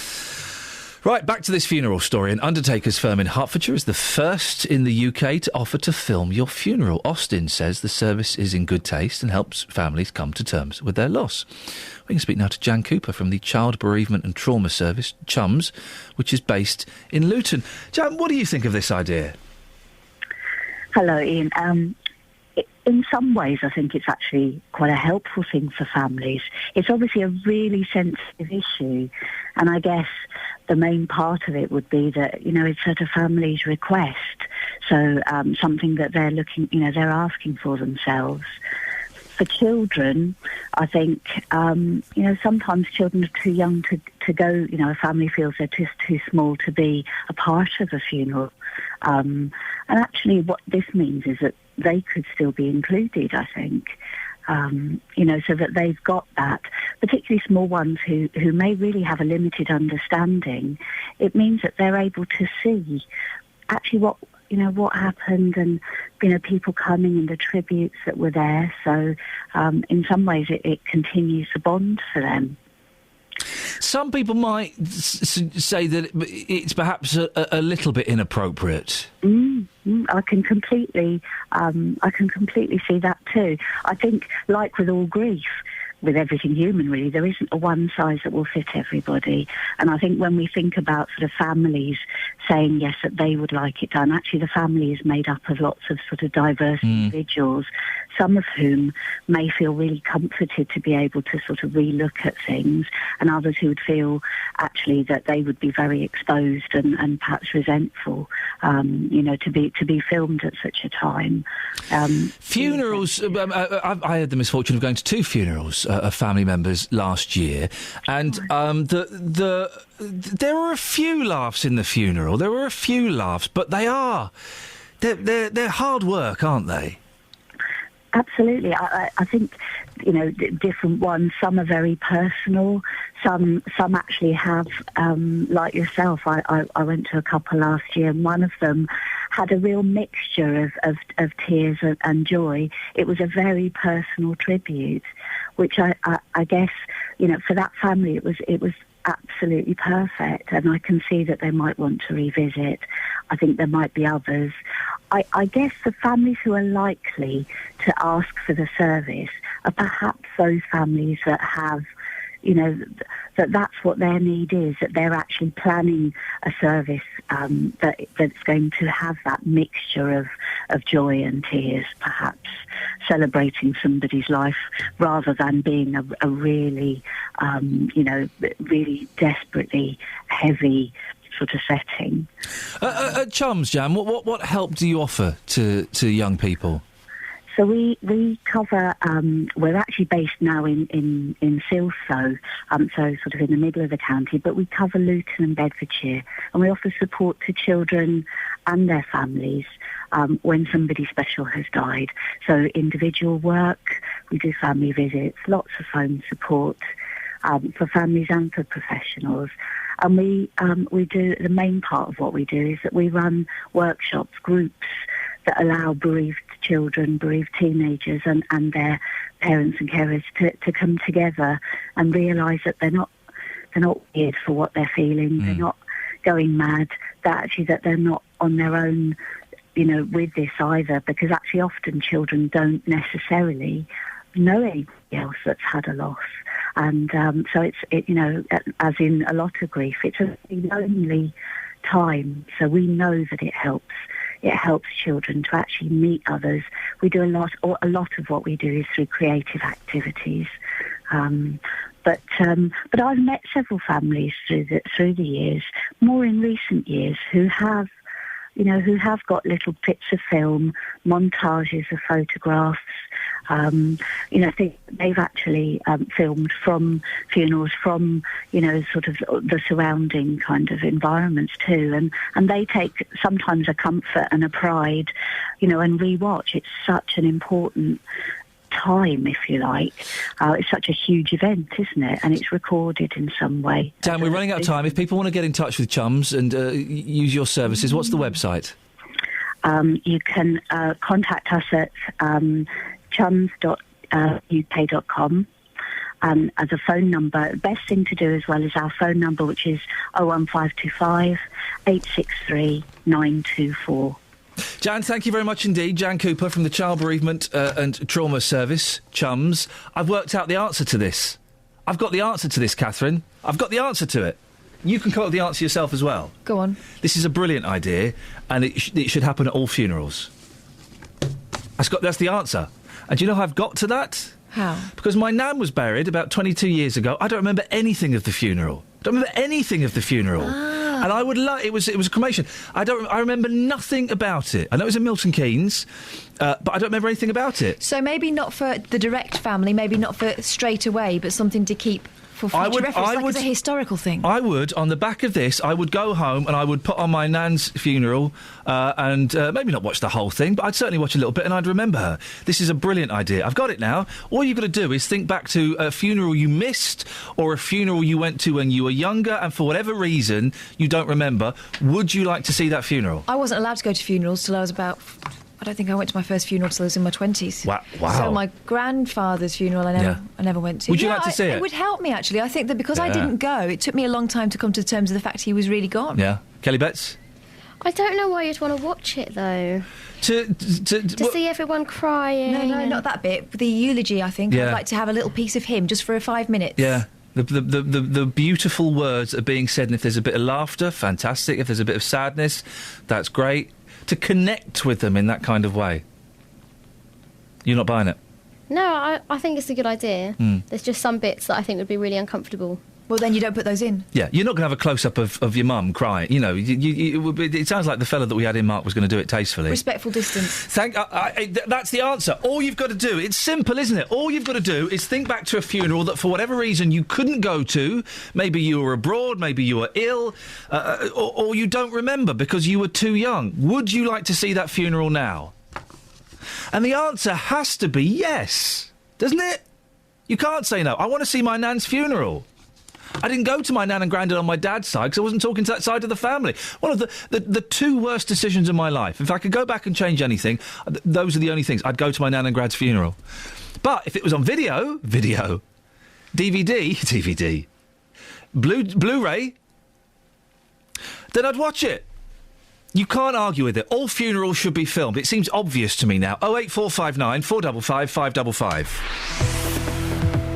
Travel news for beds, cards and bugs. BBC Three Counties Radio. On the A40 London bound, between the Target roundabout and the Greenford flyover, 2 lanes are closed after an accident.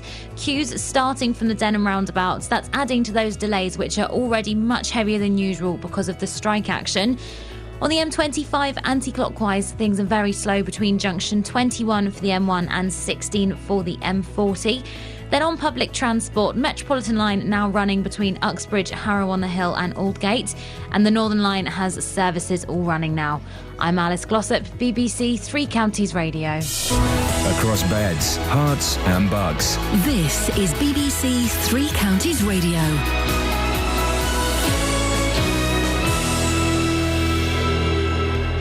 With the headlines, I'm Simon Oxley. Children as young as 12 are among over 300 youngsters from Bedfordshire and Milton Keynes being referred to specialist drug and alcohol treatment services over the last 3 years. An independent undertakers in Hertfordshire has become the first in the country to film funerals. Austin say the service is in good taste and helps families come to terms with their loss. And an undercover investigation by the BBC Panorama programme has found evidence that elderly people at one of the largest care homes in the country were abused by staff. 1 worker has been dismissed and 7 others have been suspended. Three Counties Sports. BBC Three Counties Radio.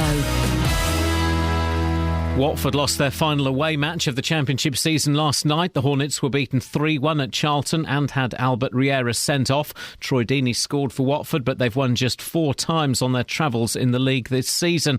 Goalkeeping coach Alec Chamberlain says the Hornets lack the passion shown by their hosts, who confirmed their Championship status. It's a bit damning to say it, but they looked like they needed it and wanted it more, and that was obvious the situation they were in, and we knew that, but we didn't combat tonight the energy and the passion that they showed for the game. Real Madrid are through to the Champions League final. Cristiano Ronaldo scored twice in a stunning 4-0 win at holders Bayern Munich as the Spanish side went through 5-0 on aggregate. Tonight, Jose Mourinho's Chelsea host Atletico Madrid following last week's goalless first leg in Spain.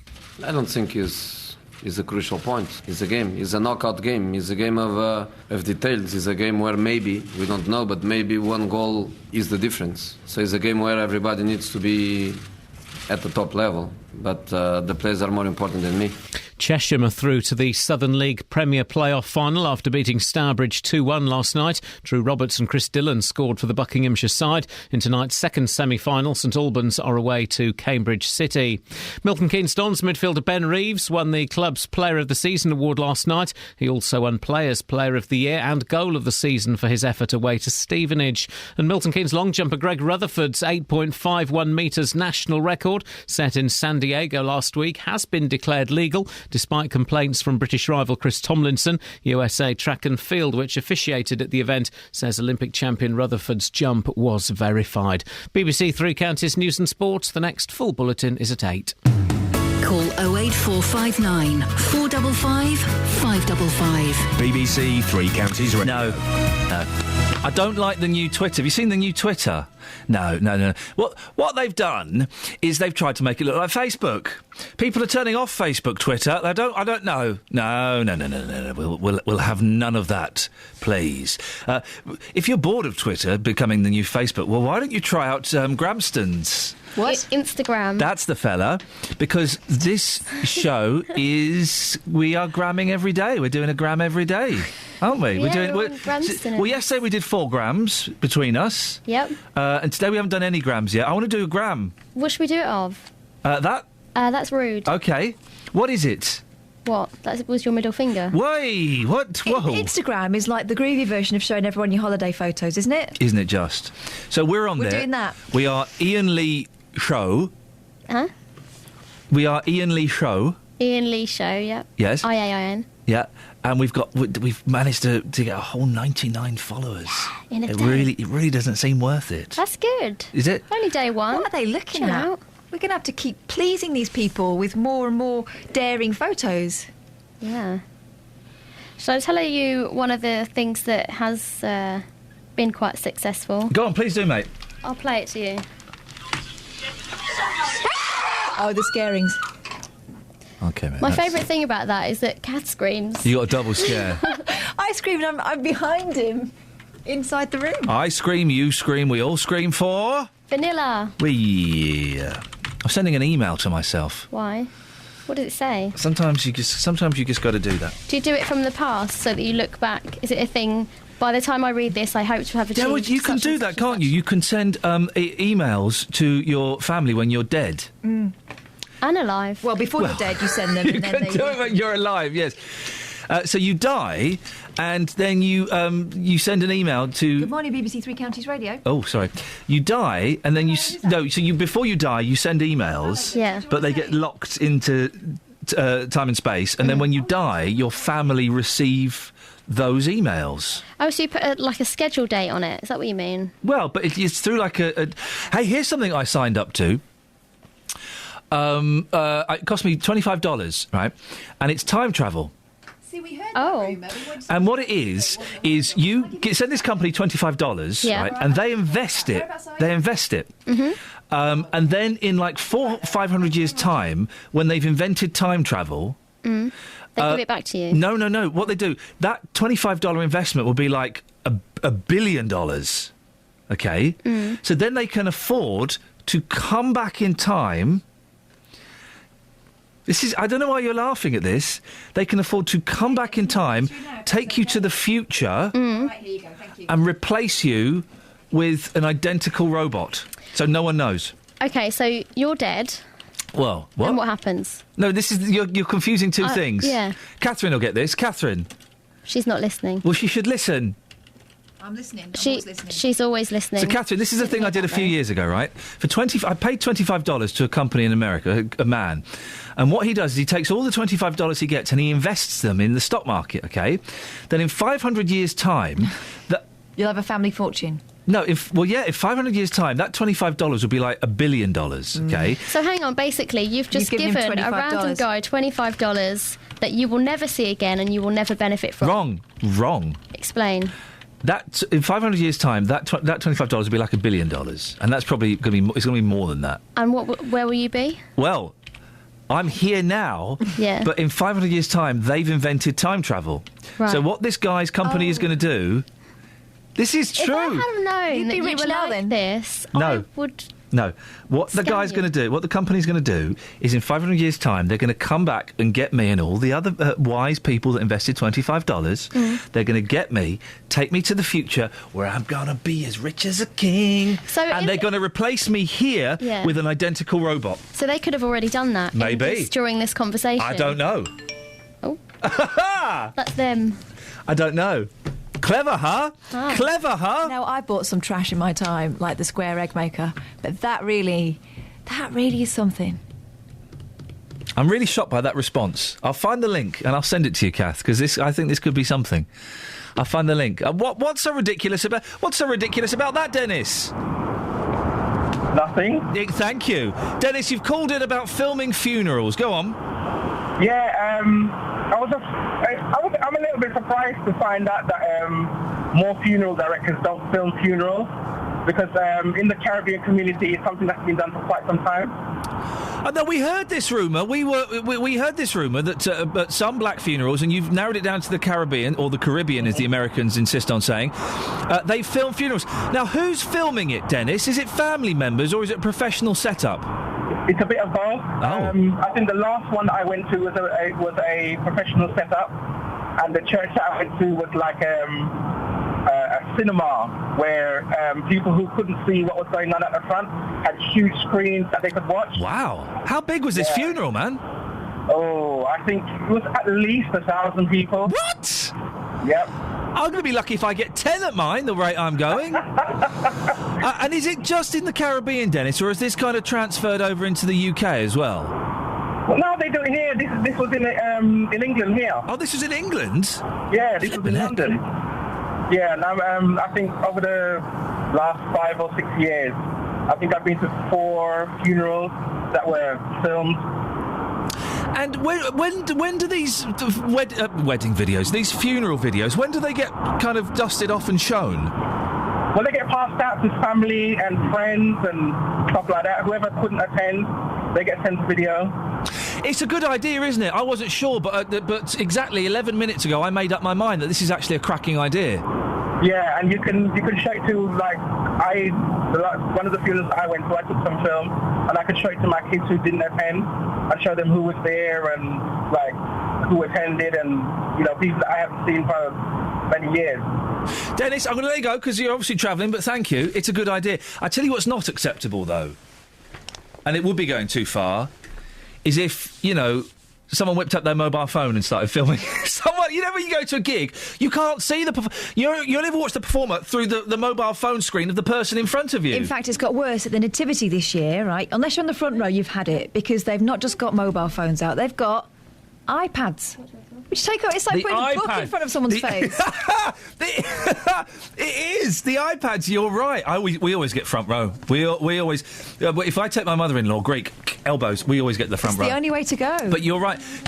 But gigs, they don't really... I'm not seeing iPads at gigs, but yeah, gigs, you don't see the artist anymore. Every now and then, if it's my favourite song, I might film a bit of it. What I tend to do is I tend to phone up a mate who couldn't make it to the gig and play them, you know, their favourite song down the phone. Them. Yeah, to taunt them. Yeah, that's what I like to do. But, yeah, you can't start whipping out your iPad or your mobile phone at a funeral. Aren't there also moments where sometimes you think, do you know what, I'm going to stop filming now and actually live this experience? No, we don't do that. We don't do that anymore. We don't live in the moment anymore. It's this mindfulness meditation I've been hearing lots about. It's where you're really aware of this moment now that's happening. It's gone, so you're aware of this one. And we don't do that now. Everything is about thinking about how you're going to look back on this moment. Shall we embrace this moment right now? Yeah, go on. Wait, you're ruining it. Oh. Do you know what embrace means? Yeah, it's a band. That's true, they're good actually. Thank you very much indeed. Ken's in Luton. Morning, Ken. Morning. Are you a fan of Embrace? Not really. No? What was your favourite song of theirs? I don't even know who they are. Are you a fan of the concept of Embrace, the physical act? Oh, yes. Yes. OK, well, should we have a metaphorical embrace? Yes.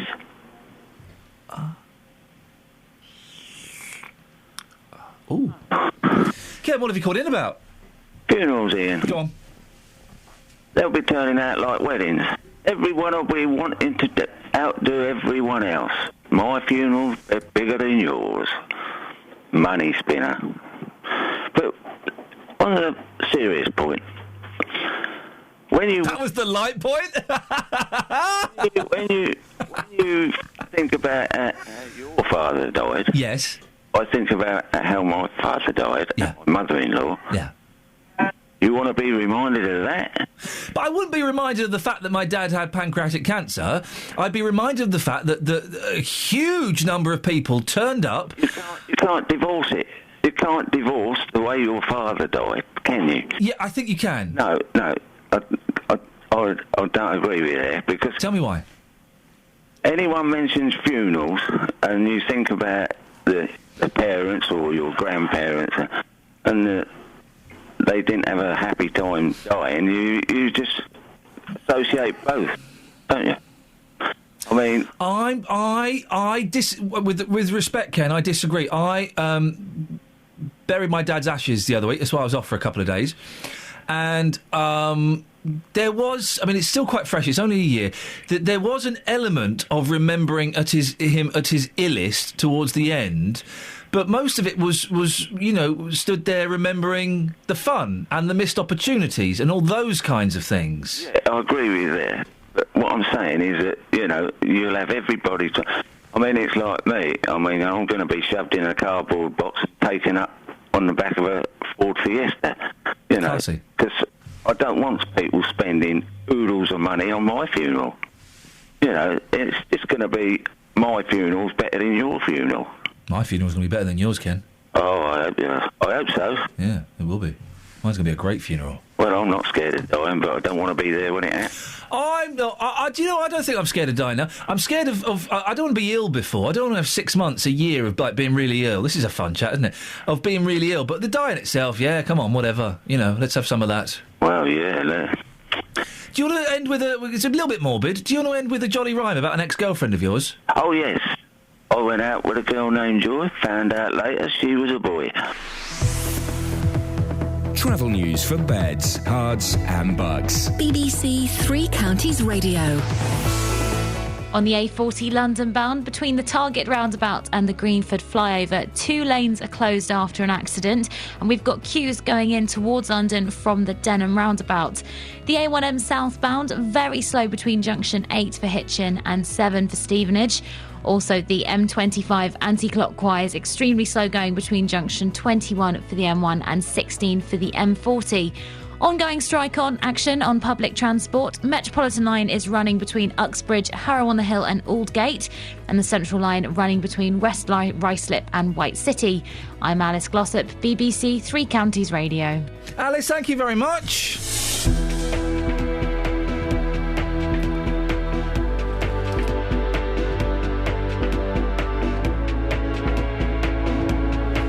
7:46. It's Wednesday, the 30th of April. I'm Iain Lee. These are your headlines on BBC Three Counties Radio.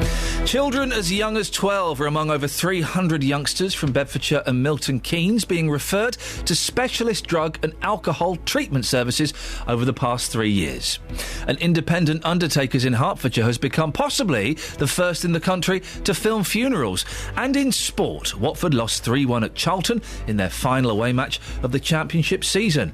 Well, let's go over to the weather room, and hopefully she's managed to squeeze her puffy eye in. It's Kate. Beds, Herts and Bucks weather. BBC Three Counties Radio. Still a puffy eye and now hiccups as well, so you'll have to excuse those. Now, we've got a rather misty and murky start to the day. The Met Office has issued a yellow weather warning for the dense fog. It's valid until 9 o'clock and covers parts of Hertfordshire and parts of Bedfordshire as well. So, yes, rather misty and murky. Visibility considerably reduced in some of those areas today, so extra care needed. It is starting to lift gradually, though. Have got a bit of low cloud around. It's lifting into that first, but eventually it will start to thin and break, and we should get some fairly decent sunny spells. We've already got some sunshine through parts of West Hertfordshire, out towards parts of Buckinghamshire as well, so it's not too bad a start for some, but like I say, it is going to improve if you have got that mist and fog. Now, out in the sunshine later, we could be getting up to a maximum of around 16-17 Celsius. Overnight tonight, 1 or 2 odd showers may develop towards this evening, but most of it should stay dry. Middle part, we may see a bit of mist and fog reforming again, but then we'll see the cloud increasing from the south and west, bringing outbreaks of rain by dawn tomorrow morning. Keeping things relatively mild, though, under the cloud, minimum temperature between 7 and 8 Celsius. So for Thursday, it's rather a grey start, outbreaks of rain to begin with as well. A bit of a cooler day as well, the easterly wind starting to play part in the temperature. We're looking at a maximum tomorrow of 15 Celsius, 59 degrees in Fahrenheit. But as we head through Friday, it will clear out of the way by Friday afternoon. Yes, it's going to feel cooler, but we'll see the return of the sunshine. Overnight Friday into Saturday, we run the risk of a frost in the more prone spots as temperatures drop right down. And although the weekend, looking for bank holiday, of course, looking fine, dry with sunny spells, it will feel that little bit chillier. And that's your forecast.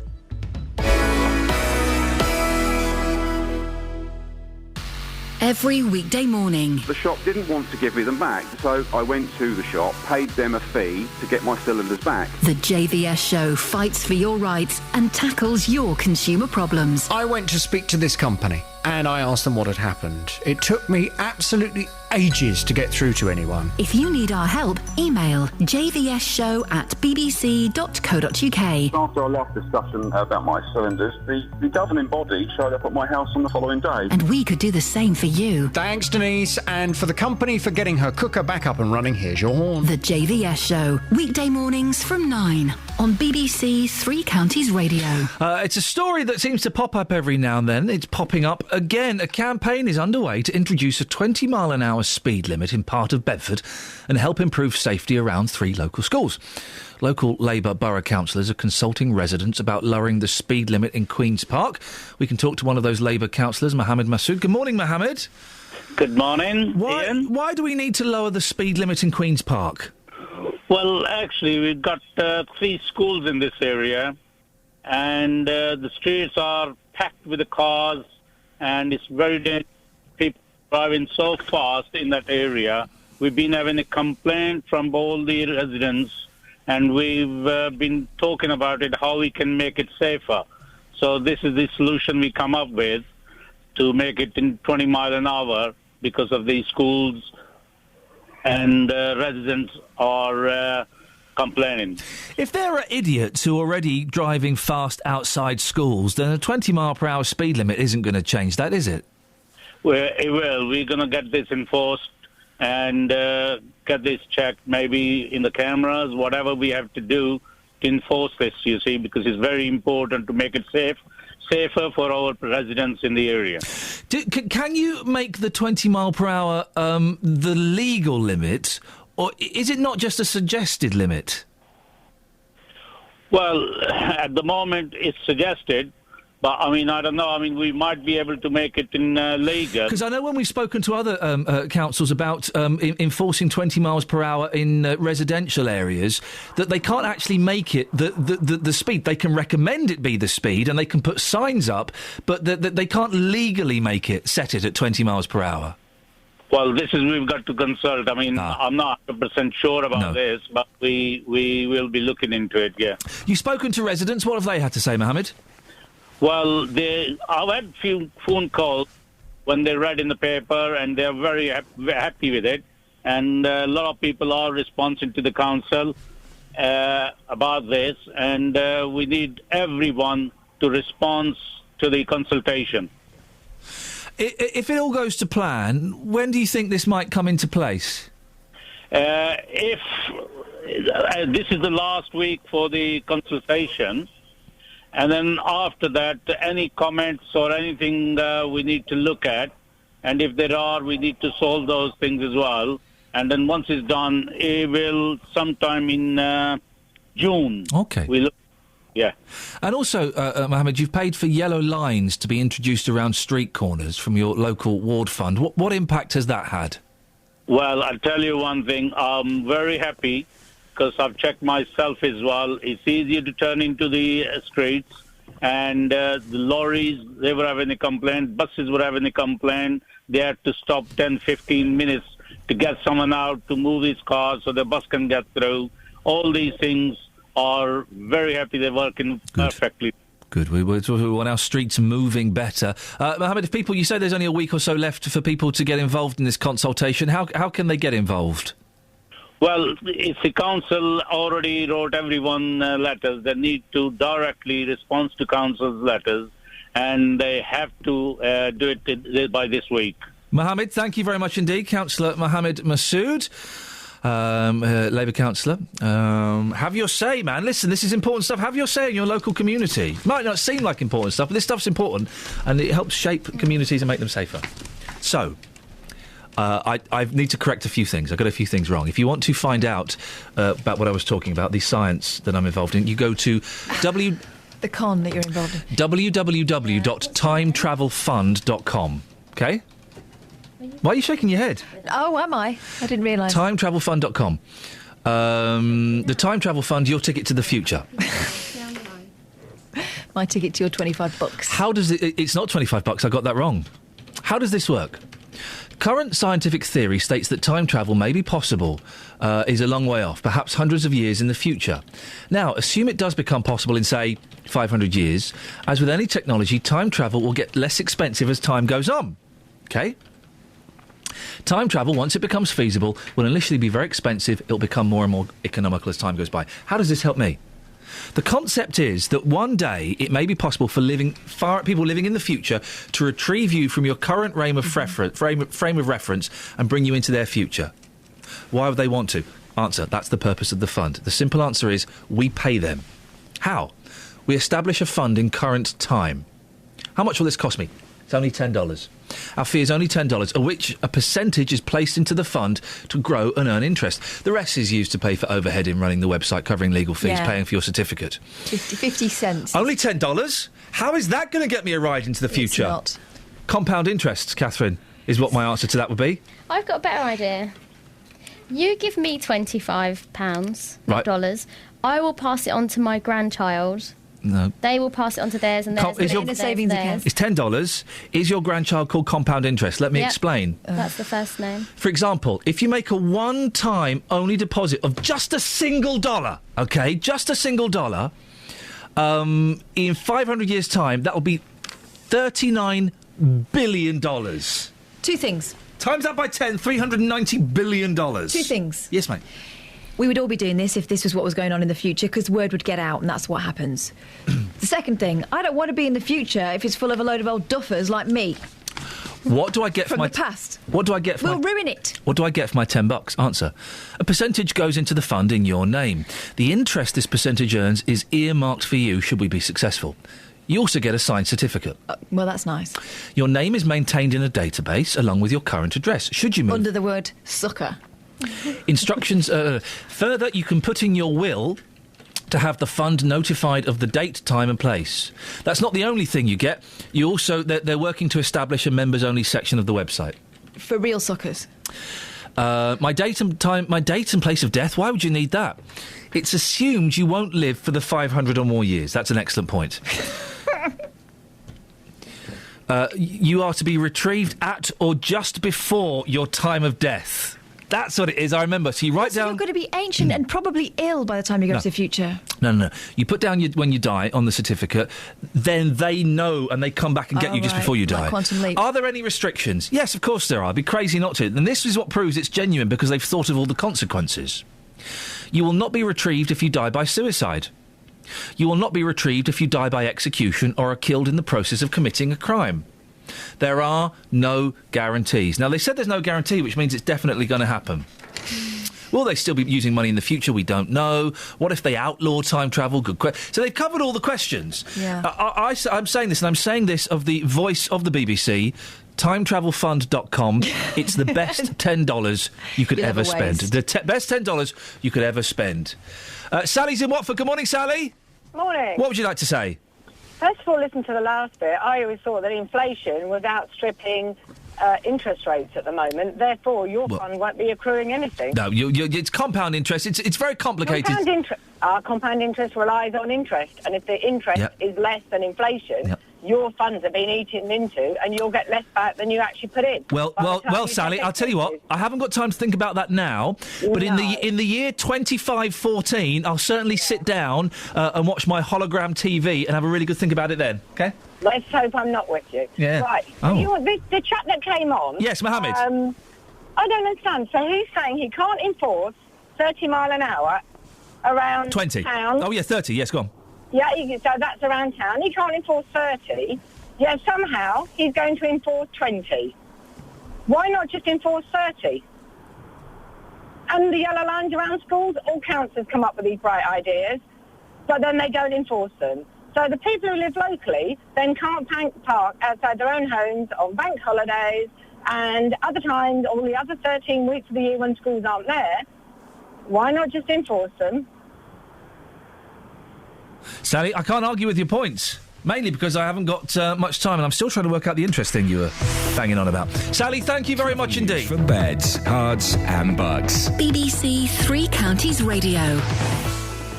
On the A40 London bound, between the Target roundabout and the Greenford flyover, there was an earlier accident, but all lanes have now reopened. Still got queues on the approach all the way from the Denham roundabout, though. In Hemel Hempstead, the A414 queuing in both directions as you approach the M1 Junction 7 from the Leverstock Greenway. And also the A1M at southbound, very heavy between Junction 2 for Welham Green and 1 for the M25. The M25 itself, anti-clockwise, very slow between Junction 21 for the M1 and 16 for the M40. I'm Alice Glossop, BBC Three Counties Radio. Alice, thank you very much. So, would you have your funeral filmed? At the start of the show, I wasn't sure. The more I think about it, the more I think it's a genius idea. If you don't get it done, well, you're a mug. Local and vocal across beds, hearts and bucks. This is BBC Three Counties Radio.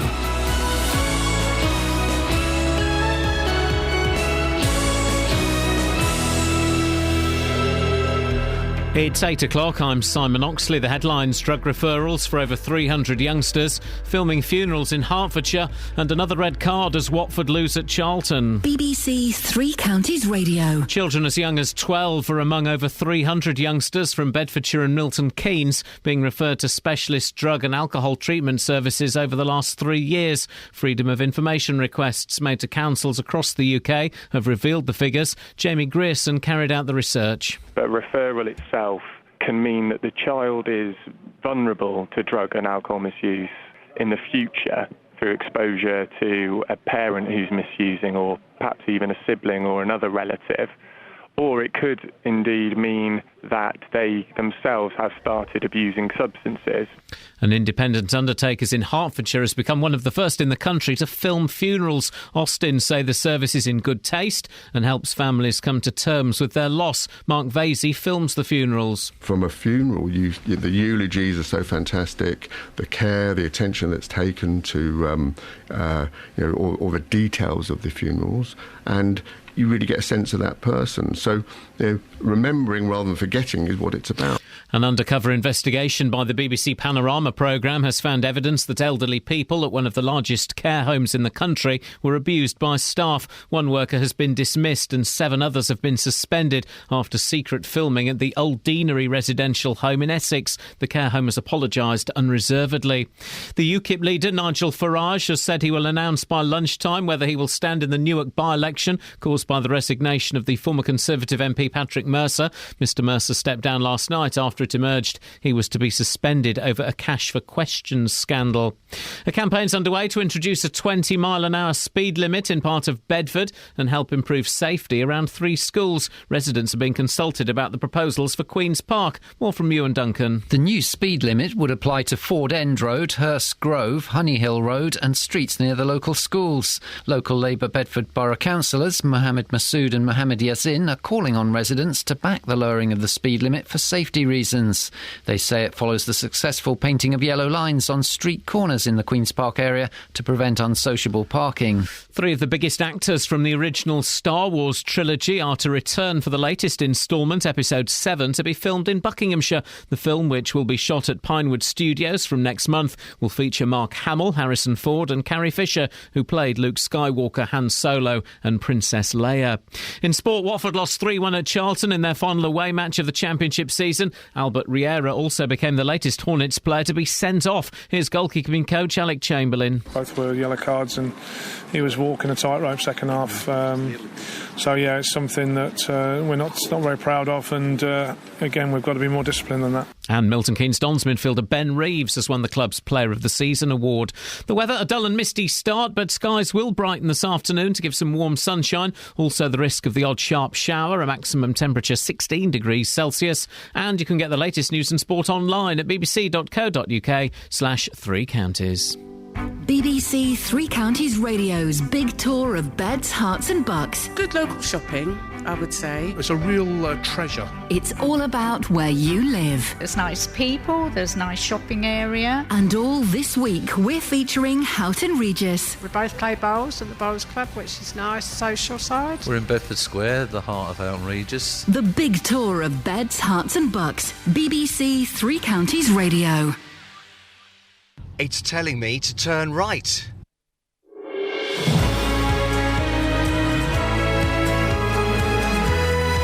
Morning! Suddenly it's 8 o'clock. I thought it was 7. New photos being added to Iain Lee Show on Instagram. Good, me and Ben Sheepdog from Hello, Good Morning, This is Britain in the Morning. Classic. Buddies. Lots to talk about. Kids and drugs, funerals and cameras, and, I don't know, whatever you fancy, really. It's kind of one of those mornings. We've gone from we've learnt that you pronounce waistcoat Westcut. We've learnt that by investing $10, you can guarantee you'll get taken to 500 years in the future. And we've learnt that Kelly Betts is going to make me a nice cup of coffee. She owes me one. She accused me of a heinous crime yesterday. If you want to take part on the show, facebook.com/BBC3CR. The best way is to give me a phone call. 08 459 455 555. Across beds, hearts and bucks. This is BBC Three Counties Radio. We'll get on to talking about young people using drugs in a second. I need to catch up on some of these texts. Haven't done any of these texts for a while. 81333. Start your text 3CR. You know, Catherine, we are the only BBC radio station that says 81333. What should we be saying? 81333. Everywhere else says 81333. Be easier, wouldn't it? It would be easier. 81333. There's probably been a survey done or something that suggests we shouldn't be doing that. 81333. I tell you what, let's have a text vote. 81333 or 81333. We're not allowed to do text votes. Every time we say the word text vote, a little alarm goes off in my boss's head, and she faints. She faints. Let's do some of these texts. My brother died in 2000. I was distraught. Being Jewish, he was buried the next day. Wow, is that a thing with Jewish people? They get buried the next day? Gosh. It was an accident, so we didn't have time to get our head around it. I couldn't watch what happened and don't remember the service. The only thing I do remember is the amount of people that were there. I saved the order of service, but to this day I can't read it, but I know it's there. We talk about him now, which we couldn't at the start, so maybe it's a good idea for the future generation to remind them who he was, because they hear us talk about how he was loved. But seeing all those people would kind of prove it. I don't think I could watch it, though, says Shell. Jay says, Iain, I was at a funeral that Austin's filmed. Oh, this is the Undertakers we're talking about. The filming was very discreet and professional. I wasn't convinced. Although the filming was very discreet and professional, I wasn't convinced. But having watched it afterwards, I totally changed my mind. There were no images of people crying or grieving. The focus was purely on the beautiful singing, readings and eulogies. K&MK says, I think it's a good idea to film funerals, but I think where the issues will arise... Thank you, mate. Is who decides if it will be filmed unless the person who has died requests it before they die. And Kevin in Milton Keynes says, Do they really make a square egg maker? Where can I get one, please? What were we talking about square egg makers today? Well, we were talking about stupid things you've bought, and I said my square egg maker looks quite sensible compared to the time-travelling investment you've made. Well, let's just... OK, in 500 years' time, I will be puffing on... what were they having? No, they've been banned. You won't be puffing on anything. I'll be puffing on a holofag. It's a holographic cigarette. Holofag. In fact, let me copyright that now so I'll be even richer in the future, and I'll be laughing. I remember, who's that woman I used to work with? I don't know why I'd be talking like that in the future. Who's that woman I used to work with? Coffin boy. I don't remember her no more. Why have you turned like that? I don't know. Anyway, yes, you can buy square egg makers. They don't really make a square egg. Well, they do in the pictures. You can. Just go to Amazon and Google or square somewhere egg like makers. that. But that's probably the quickest. The trick is, it's a boiled egg. Yeah. And you kind of press it before it cools in this... Well, you've shown us pictures. You've not been able to do it properly. Well, maybe my technique was all wrong. Maybe I need some practice. But it's one of those things you do once and go, oh, right. What I'd like you to do is to bring in some square eggs for me to eat now. I'm hungry. OK, let me have a word with myself in the future. Oh, hang on a minute. I didn't make that investment because I have a brain. She's laughing now, but she won't be laughing when she's dead. And I will be laughing 500 years hence. 08459 455 555. Now, more than 300 young people from across Bedfordshire and Milton Keynes have been referred to drug and alcohol services in the past 3 years, the youngest being just 12. Now, many of these are being helped to deal with a family member's drinking or drug misuse, but some already need help for their own substance abuse. Our reporter Justin Dealey has been speaking to young people in the 3 counties. 14, about 14, 15. And what are they taking? Cocaine, speed, everything really, weed. Anything they can take, they get. At 14 years old, how often are they using cocaine? Every day, every night, as much as they can, really. You're talking about people there with a serious drug problem, aren't you? Yeah, proper problem, yeah. So what can be done to stop this? What do you think needs to happen? There's talk of education programmes in school. Is that going to stop 14-year-olds taking cocaine, as you say, on a daily basis? No, it's not. School's nothing. They can't help children like that. They need like a centre place sort of things where they can go and do things instead of hanging on streets all the time.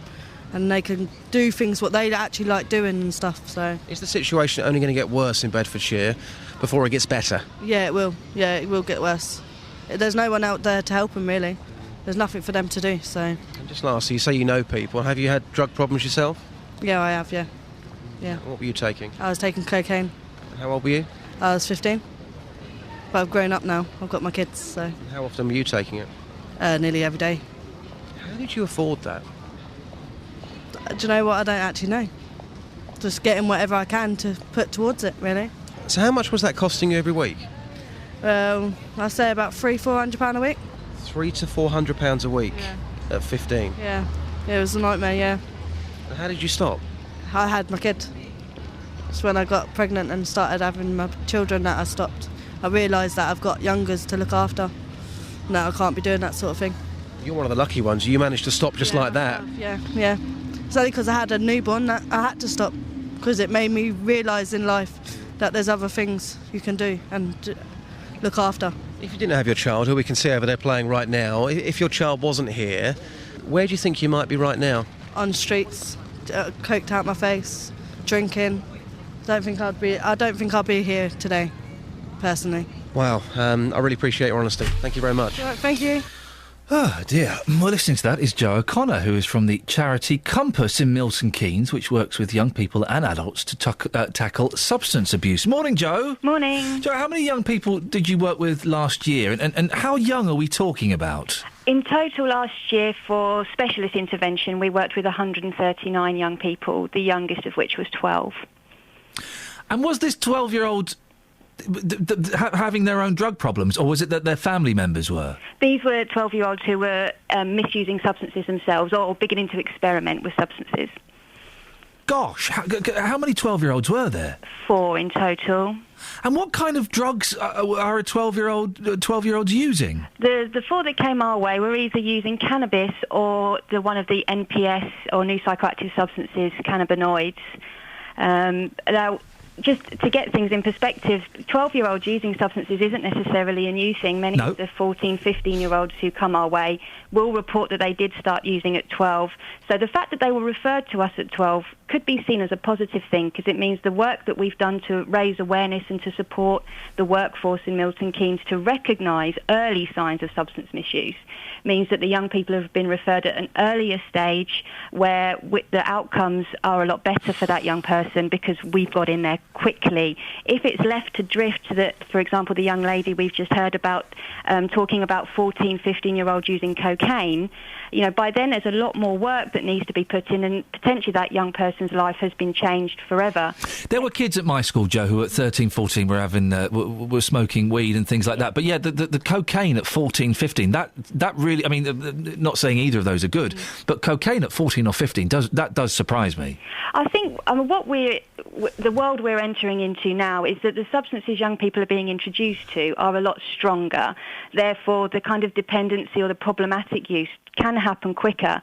And also with social networking and with a lot of the glamorous images that our young people and children are being bombarded with on their smartphones, on their social networking sites, is making substances more accessible and more enticing as well. So they are being marketed at young people, which means that us and the workforce and families need to do more to kind of beat that marketing, if you like, and stay one step ahead. You said you had 4 12-year-olds who've been referred to you. How does that referral work? Is it a family member? Is it the school? What happens? We will take referrals from any source. Our biggest referrer is schools, so young people are feeling comfortable to talk to their school nurses or their teachers to access support.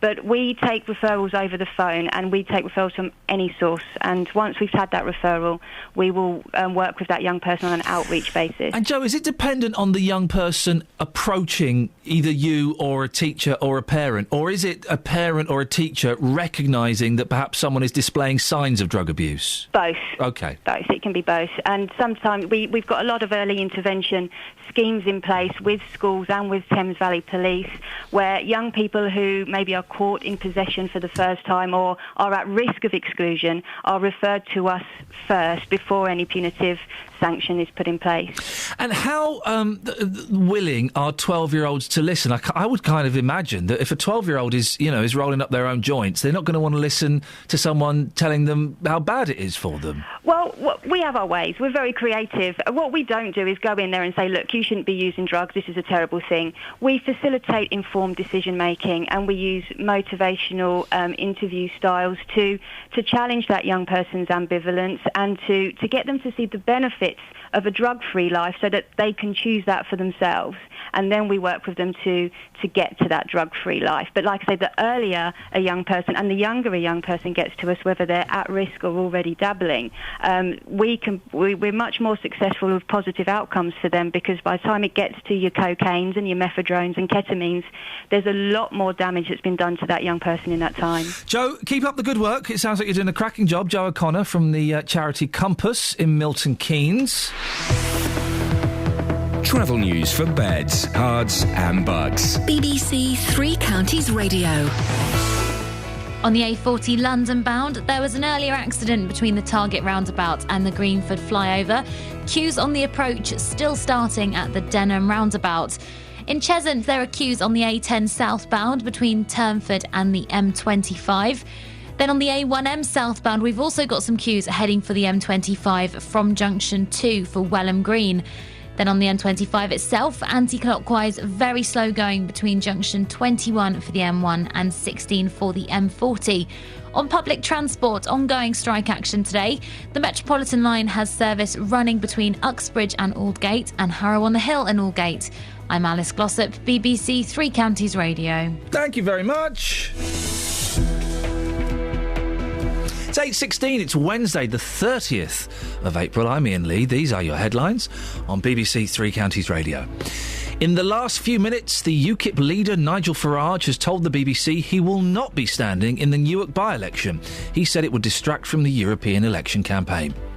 Children as young as 12 are among over 300 youngsters from Bedfordshire and Milton Keynes being referred to a specialist drug and alcohol treatment service over the last 3 years. And in sport, Watford lost 3-1 at Charlton in their final away match of the Championship season. BBC Three Counties Radio.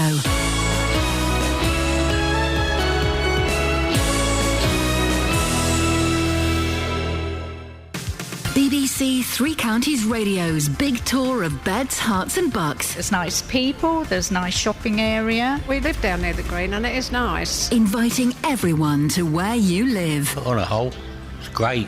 We both play bowls at the Bowls Club, which is nice, social side. Where I live, it's nice. You've got good community spirit. It's becoming a bit more villagey and better community spirit. And all this week, we're featuring Houghton Regis. I think it's a lovely place. I really do. If you've got a story everyone should hear about, let us tell them about it. Fantastic library service here, actually. One of the best. The big tour of beds, hearts and bucks. Houghton Regis is a growing town and it's good for the future. I couldn't really see myself living anywhere else. BBC Three Counties Radio. Hey up. Jonathan Vernon-Smith is in the studio. Hey, what's with all this northern talk? Hey up. Well, hey up. It's hanging out with our lass, Kath. Oh, Kath. Yeah, she's very northern. She rubs off on me. It's like hanging out with Rita Fairclough, isn't it? Isn't it just? It's awful. But more like Pat Phoenix. Pat Phoenix? Oh, yeah. Oh. She's always got a fag on. She's always... Yeah. I mean, it's a shame, really. But the BBC, you know, we like to be diverse. We have boxes to tick. We like accents. And Catherine... Not mine. No. Catherine is the accent. She's the northerner. Right. So she is. She could be rubbish, and she can't be sacked. That's very true. Yes, that's official. Official policy. Official policy. Well done. What's on your show this morning? I believe the news has... Well, the news has just come through that Nigel Farage will not be standing as an MP. The by-election has been brought about by the resignation from Parliament of former Conservative MP Patrick Mercer over a cash for questions scandal. Well, Mr Farage has told the BBC that if he won a seat at Westminster, it would completely change the landscape for his party. But this morning, he said that he has no connection to Newark and it would look like he was being an opportunist. Oh, the Farage, an opportunist? If he was to run for the election. Now, of course, his critics are saying he's bottled it. Is that what they said on the news? His critics are saying that he's bottled it and therefore, having always been a politician that people thought, oh, yes, well, here's a man who, you know, he stands up for what he believes in, he's prepared to take risks. Now, when it's actually, he's had the opportunity to do it, he's now bottled it. Yep. But I want to know from you at 9 today, are you pleased or disappointed that Nigel Farage will not stand as an MP? He's hugely popular with some people. Yes. Lots of people, they think he's the kind of bloke that you could have a pint with down the pub. Yeah, and then punch him because of his idiotic views. What? Well, from 9 this morning, I want to hear from you. Are you pleased or disappointed that Nigel Farage will not stand as an MP? Perhaps you do like him. You think he's a fantastic force for good in politics, and you think it's a great shame that he's decided he's not going to stand to become a potential member of British Parliament. Of course, he's an MEP, but they don't have the same kind of power, do they? Or perhaps they do, if you believe Nigel Farage. Yes. From 9 this morning, are you pleased or disappointed that Nigel Farage will not stand as an MP? Your calls, please, on 08459 455 555. Fair play. He's turned it around. About 3-4 years ago, he was a joke, wasn't he? He was a joke, and people were laughing at him. And in the last 3 years, he's turned it around. I mean, some people do still laugh at him, but he's turned it around and garnered a lot of support and a lot of public opinion. At the moment, I don't think it will sustain. At the moment, is in his favour. I don't think it will sustain because he's kind of like the new Nick Griffin, isn't he? I'm not saying his views are as... No, I'm not saying his views are as racist as Nick Griffin's. I'm not saying his party is as racist as the BNP. But for a really brief moment, the BNP was seen as an alternative for right-wing politics, for an alternative to the Conservatives. Really? Yeah, I think they were for a little while. I don't remember that. Well, Nick Griffin being on Question Time, and there was all that kind of stuff. Not as big as UKIP, by any imagination. And then they disappeared. I don't even know... You don't hear from Nick Griffin or the BNP anymore. And UKIP have kind of become the slightly more acceptable face of more right-wing politics, haven't they? It all happened when he fell out that plane. It was the plane, wasn't it? Yeah, that's what happened. Yeah. If you remember, the dreadful pictures of him kind of emerging. Staggering, wasn't he, from a plane? From that plane, he was dripping in blood, and I think that was the moment when he kind of then recovered from that, and people thought, oh, that's that poor chap who fell out that plane. Yes. Oh, and they started then paying a little more attention to him. Maybe we should send away all the foreigners that come here because that bloke fell out of the plane. It must have been their fault. Well, from 9 this morning, I want your views. Are you pleased or disappointed that Nigel Farage will not stand as an MP? Well, you made me chuckle. Thank you. Call 08459 455 555. BBC Three Counties Radio. Right, Catherine Boyle, get on Twitter because I'm going to tweet something that's going to blow your little mind. It's going to blow your little mind. Chrissy is tweeting this. We talked about the square eggs. Yes. Let me hit retweet now. Oh, no. Am I Chrissy gonna buy says, something ridiculous? Square egg maker. What about this one? Describe to the listener what you're seeing. It's a fish, but it's an egg. Yeah, it's a fish-shaped egg maker. How awesome is that? And it's on www.larecetadelafelicidad.com. I didn't know it was a naughty website. That means the recipe of happiness, and Oh. it sure is. How can you not laugh at that? And they've even managed to get the yolky bit on its mouth. It's an egg shaped into a fish, dear listener. Follow me at Iain Lee on Twitter. It doesn't get any better than that. You going to get one? Of course I am. And yet she won't buy a time travel bond. What on earth is wrong with that girl? Peter's in Walmer Green. Morning, Peter. Good morning. Peter, what would you like to have a whinge about today? I was just thinking, when we're saying Nigel Farage opportunist, I mean, does that mean that other politicians are not opportunists? No, that's not true.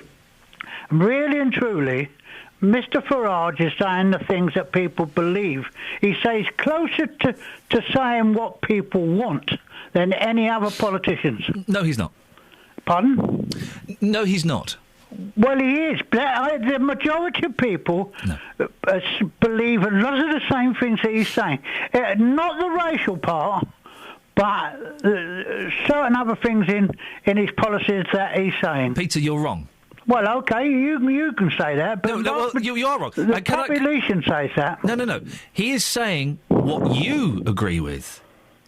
He's not saying what the majority of people agree with. He's not saying what everybody agrees with. I didn't say that. Majority is not everybody, is it? OK, but again, he's not saying what the majority agree with. He's saying what you agree. You could phone up and say, Nigel Farage, Mr. Farage is saying what I, Peter in Walmer Green, agree with, but you can't say he's saying what the majority agree with. No, you see, I think you're trying to twist the words. I am saying the majority of people who listen to what he says, not all that he says, but majority of what he says. Oh, hang on, now you'll change it. So but it's still the majority of people believe the same things. And where did you get your statistics from, Peter? I get my statistics from talking to people, ordinary people, not the chattering classes, the ordinary people. Because the thing, I don't know if you've noticed this, Peter, and you must have done because you've lived a fair old life, is, and I mean that with respect, is that we often talk to people, don't we, who share similar beliefs as us. Well, yes, quite. So it is fair to say that the majority of people that you've talked to probably do agree with Nigel Farage. No, hold on. I get on very well with people from all walks of life. I'm not saying you don't. I'm not saying you don't. I'm not saying that for 1 second. But the people we tend to talk to are the people that share the same philosophies as us. And there are exceptions, of course there are exceptions. So it's likely that the people you've spoken to, your friends, do agree with Nigel Farage. But that wouldn't stand up as a YouGov poll. That wouldn't be the Gallup chart. It wouldn't be the top 10. You can't say on the back of the people you've spoken to that the majority of people agree with Nigel Farage. I find that totally and utterly ridiculous. I know I've got a wide range of friends. Yeah, no, it's acquaintances. It's interesting how the facts can be seen as ridiculous. But Peter, and I mean this with respect, what I'm saying is true. Your experience. How many people have you spoken to about Nigel Farage? Oh, I suppose about 100, I suppose. OK, so you've spoken to 100 people? Yeah, but right. I'm just taking generally what people say. Yeah. So from 100 people, you've extrapolated. Well, how many people are in the UK? 65 million people? Yeah. You've extracted from your 100 people survey, 100 people were asked, do you agree with Nigel Farage? And you've extrapolated that the majority of 65 million people agree with Nigel Farage. From the 100 people you've spoken to? Well, if you're trying to tie it down to a few percentage points... I'm trying to question what you've said, Peter. Well, you're not questioning it, really, because I can't. When I talk about a majority, yes, I'm talking about a majority of people that you interview, the papers interview, and the news items interview. The majority of people feel that lots of what he says is what they believe. So hang on a second. So originally you said you'd got those statistics from talking to 100 people. Yeah. And now you're saying you've got it from the newspapers. No, I get it from everywhere. Which I bet you do. Which newspapers do you read, Peter? I read the Mail. I've read the Telegraph. Hold on. Okay. I've read the Telegraph. Okay. I read all sorts. I talk to... You read all sorts. The Mail and the Telegraph. I talk to business people. May I suggest, Peter? I suggest... This is fun, isn't it, this morning? May I suggest that, yes, the Mail and the Telegraph probably do agree with a lot of what Nigel Farage says, because that's their political bent is towards the right, sometimes the extreme of the right. So, again, you can't say the majority of the country agree with Nigel Farage because of what you've read in the Mail. The Mail, the Telegraph, all newspapers are biased. Oh, but that's not isolated. And the Mail is not something that I've isolated. I tell you what, I will ask your listeners on air to ring in and tell you whether they will believe lots of the things that Nigel Farage said. And we can do that, Peter. Yeah. But again, in the 30 minutes we've got, we'll get three... We'll put that out there. 08459 455 555. Do you agree with Nigel Farage? Again, in the 30 minutes we've got, we might get as many as 5, 6, 7 calls... We can't extrapolate from, let's be generous and say 10. We can't extrapolate from 10 people that the majority of Britain agrees with Nigel Farage. So what you're saying is no public opinion poll, really, is every public opinion poll is meaningless. No, it's not. And I'm glad you brought up public opinion polls, Peter. That was my next point. No public opinion poll has shown that the majority of people agree with Nigel Farage. But you can't take it because it's not the majority of people. No, Peter, there was several polls recently. We have to go soon because I'm going to be late for the travel. There were several polls recently which expressed who would vote for UKIP in the European elections. Now, that in itself doesn't necessarily mean they agree with Farage, okay? But the majority of people in that survey weren't going to vote for UKIP. It was split between the four... Yeah, they were going to get more votes than the Lib Dems and the Conservatives. They were going to get less than Labour. They would have had to have got 51% of that poll for the majority of people to have wanted to vote UKIP. So you'll believe in that poll, but you won't because they haven't spoken to 65 million people. Peter, you brought up the subject of polls. You said 65 million. No, you believe one that don't. No, Peter, you brought up the polls. Peter, Catherine, you wanted to pop in Just there. taken 3-4 phone calls in quick succession from people who say, yeah, I'm with Farage. Do you want to come on? No. OK. Peter, listen, it's good fun this morning. Thanks, mate. I'll speak to you again. All the best. Ta-ta, there you go. He's got the right idea. If you can have an argument and end it with that, then you're in the right place. That was fun. We'll put that in the podcast, I think. 08459 455 555. Do you agree with Farage? I mean, it's a pointless survey because it proves nothing. It proves what? That people who agree with Farage are more likely to phone in. It proves people that disagree with him are more likely to phone in. We can do it. Let's get the travel first. Travel news for beds, cards and bugs. BBC Three Counties Radio. On the M1 London bound at junction 1 for Staples Corner, one lane is closed because a vehicle's broken down, causing queues on the approach at the moment. Also, the M25 anti-clockwise very slow between junction 21 for the M1 and 16 for the M40. The A40 London bound, queuing from the Denham roundabout to Gypsy Corner, not helped by an earlier accident that was in those queues. And then on public transport, we've got ongoing strike action today. The Metropolitan line running between Uxbridge and Aldgate and Harrow-on-the-Hill and Aldgate. I'm Alice Glossop, BBC Three Counties Radio. Across beds, hearts and bugs. This is BBC Three Counties Radio.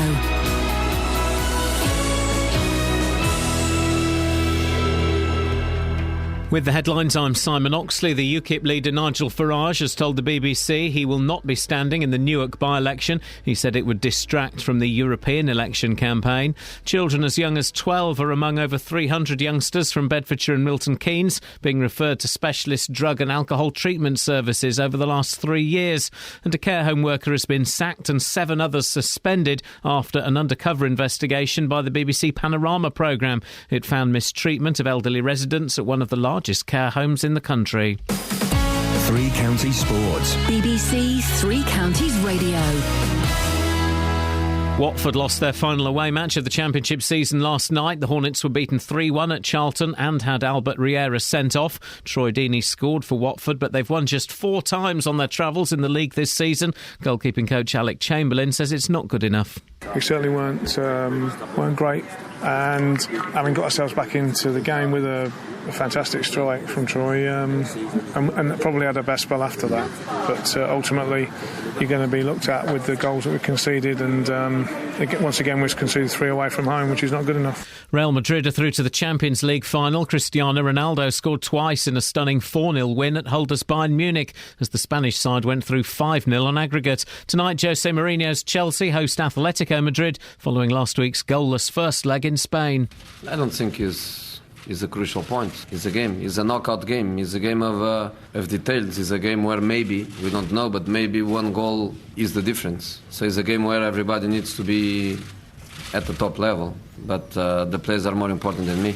Chesham are through to the Southern League Premier playoff final after beating Starbridge 2-1 last night. Drew Roberts and Chris Dillon scored for the Buckinghamshire side. In tonight's second semi-final, St Albans are away to Cambridge City. Milton Keynes Dons midfielder Ben Reeves won the club's Player of the Season award last night. He also won Players Player of the Year and Goal of the Season for his effort away to Stevenage. And at the World Snooker Championship in Sheffield, defending champion Ronnie O'Sullivan resumes this morning, 6-2 up in his quarter-final against Sean Murphy. Barry Hawkins and Mark Selby are also closing in on a place in the semi-finals. BBC 3 Counties News and Sport. The next full bulletin is at 9. Call 08459 455 555. BBC 3 Counties Radio.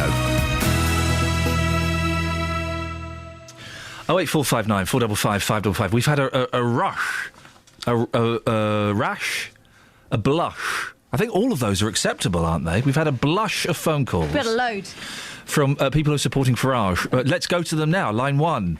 Don't want to discuss it. Line 2. No, I don't want to have a conversation. Line 3. No, that's just the way I feel. I'm out of lines. So they don't. Why don't they want to come on? They made their minds up. They don't want to discuss it. They don't see any point. And it wasn't... well, I mean... It's kind of a pointless thing anyway, really, because Peter's point was that the majority of people have support Nigel Farage. Then when we asked him to expand on that, he'd spoken to 100 people. OK, well, that doesn't mean the majority of the country. I'm saying 65 million people in this country. Is that right? It sounds about right. I've not done a count for ages. I should probably do one maybe every 10 years or something. And then he said he'd read it in the Mail. And then he says, what about the polls? Which Nigel Farage, hang on, there's a joke fading here. There's a joke. No, hang on, I've got a joke folded. It's odd that Nigel Farage is so popular in the polls because he hates them. No, that's not it. It's odd. I don't know what. Don't finish it. I've got it, Justin. Yes, boss. I don't know why. I've got it. Here we go. You can, and any budding young comedians, you can have this one. I don't know why Nigel Farage hates the polls so much. He's always leading in them. Kelly's actually doing a proper laugh. Justin's doing a proper laugh. Catherine, I'm disappointed. I'm just thinking, we've got to be very careful on political balance, but I think that was OK, because in one hand you were saying something a bit mean, and in another you were saying very popular. That's OK. That's balanced. There are other political parties, Labour, Conservatives, Greens, Independents. And the JD's party. Oh, hang on a minute. He's announcing his candidacy. Whoa! Yes. Hang on. Farage is saying no to Newark, but JD's, are you throwing your hat into the ring? Hey, listen, you vote for me, you vote for change, OK? But what change? I'll work that out later on. He's got the slogan first. So years ago, Ian, I wanted to be the, what do they call it at school? A top boy, is it, in the sixth form? Head boy. That's it. Top boy. I wanted to be the top boy, and I had a campaign that said, vote for me, vote for change. I said, if you vote for me, you will get a record player in the sixth form college room. Never happened. They didn't vote for me. How many votes did you get? Probably 2, and they were from music fans and fellow Luton Town supporters, but apart from that, no, I was not the top boy. Wow. Maybe if you got the title right, that would have... But Top Boy sounds better, doesn't it? Top Boy does sound good. Boy, that sounds a bit Mickey Mouse. Now, listen, the reason we got you on, we're doing this story, we spoke to Mark Vasey, who's, works in film production, and he's working with Austin's undertakers to film funerals. I wasn't sure about this, Justin. I am sure now, and I think it's a brilliant idea. And I got to this conclusion by thinking back to my nan's funeral 22 years ago. I don't remember it. Yep. And other grandparents who died before then, I was too young.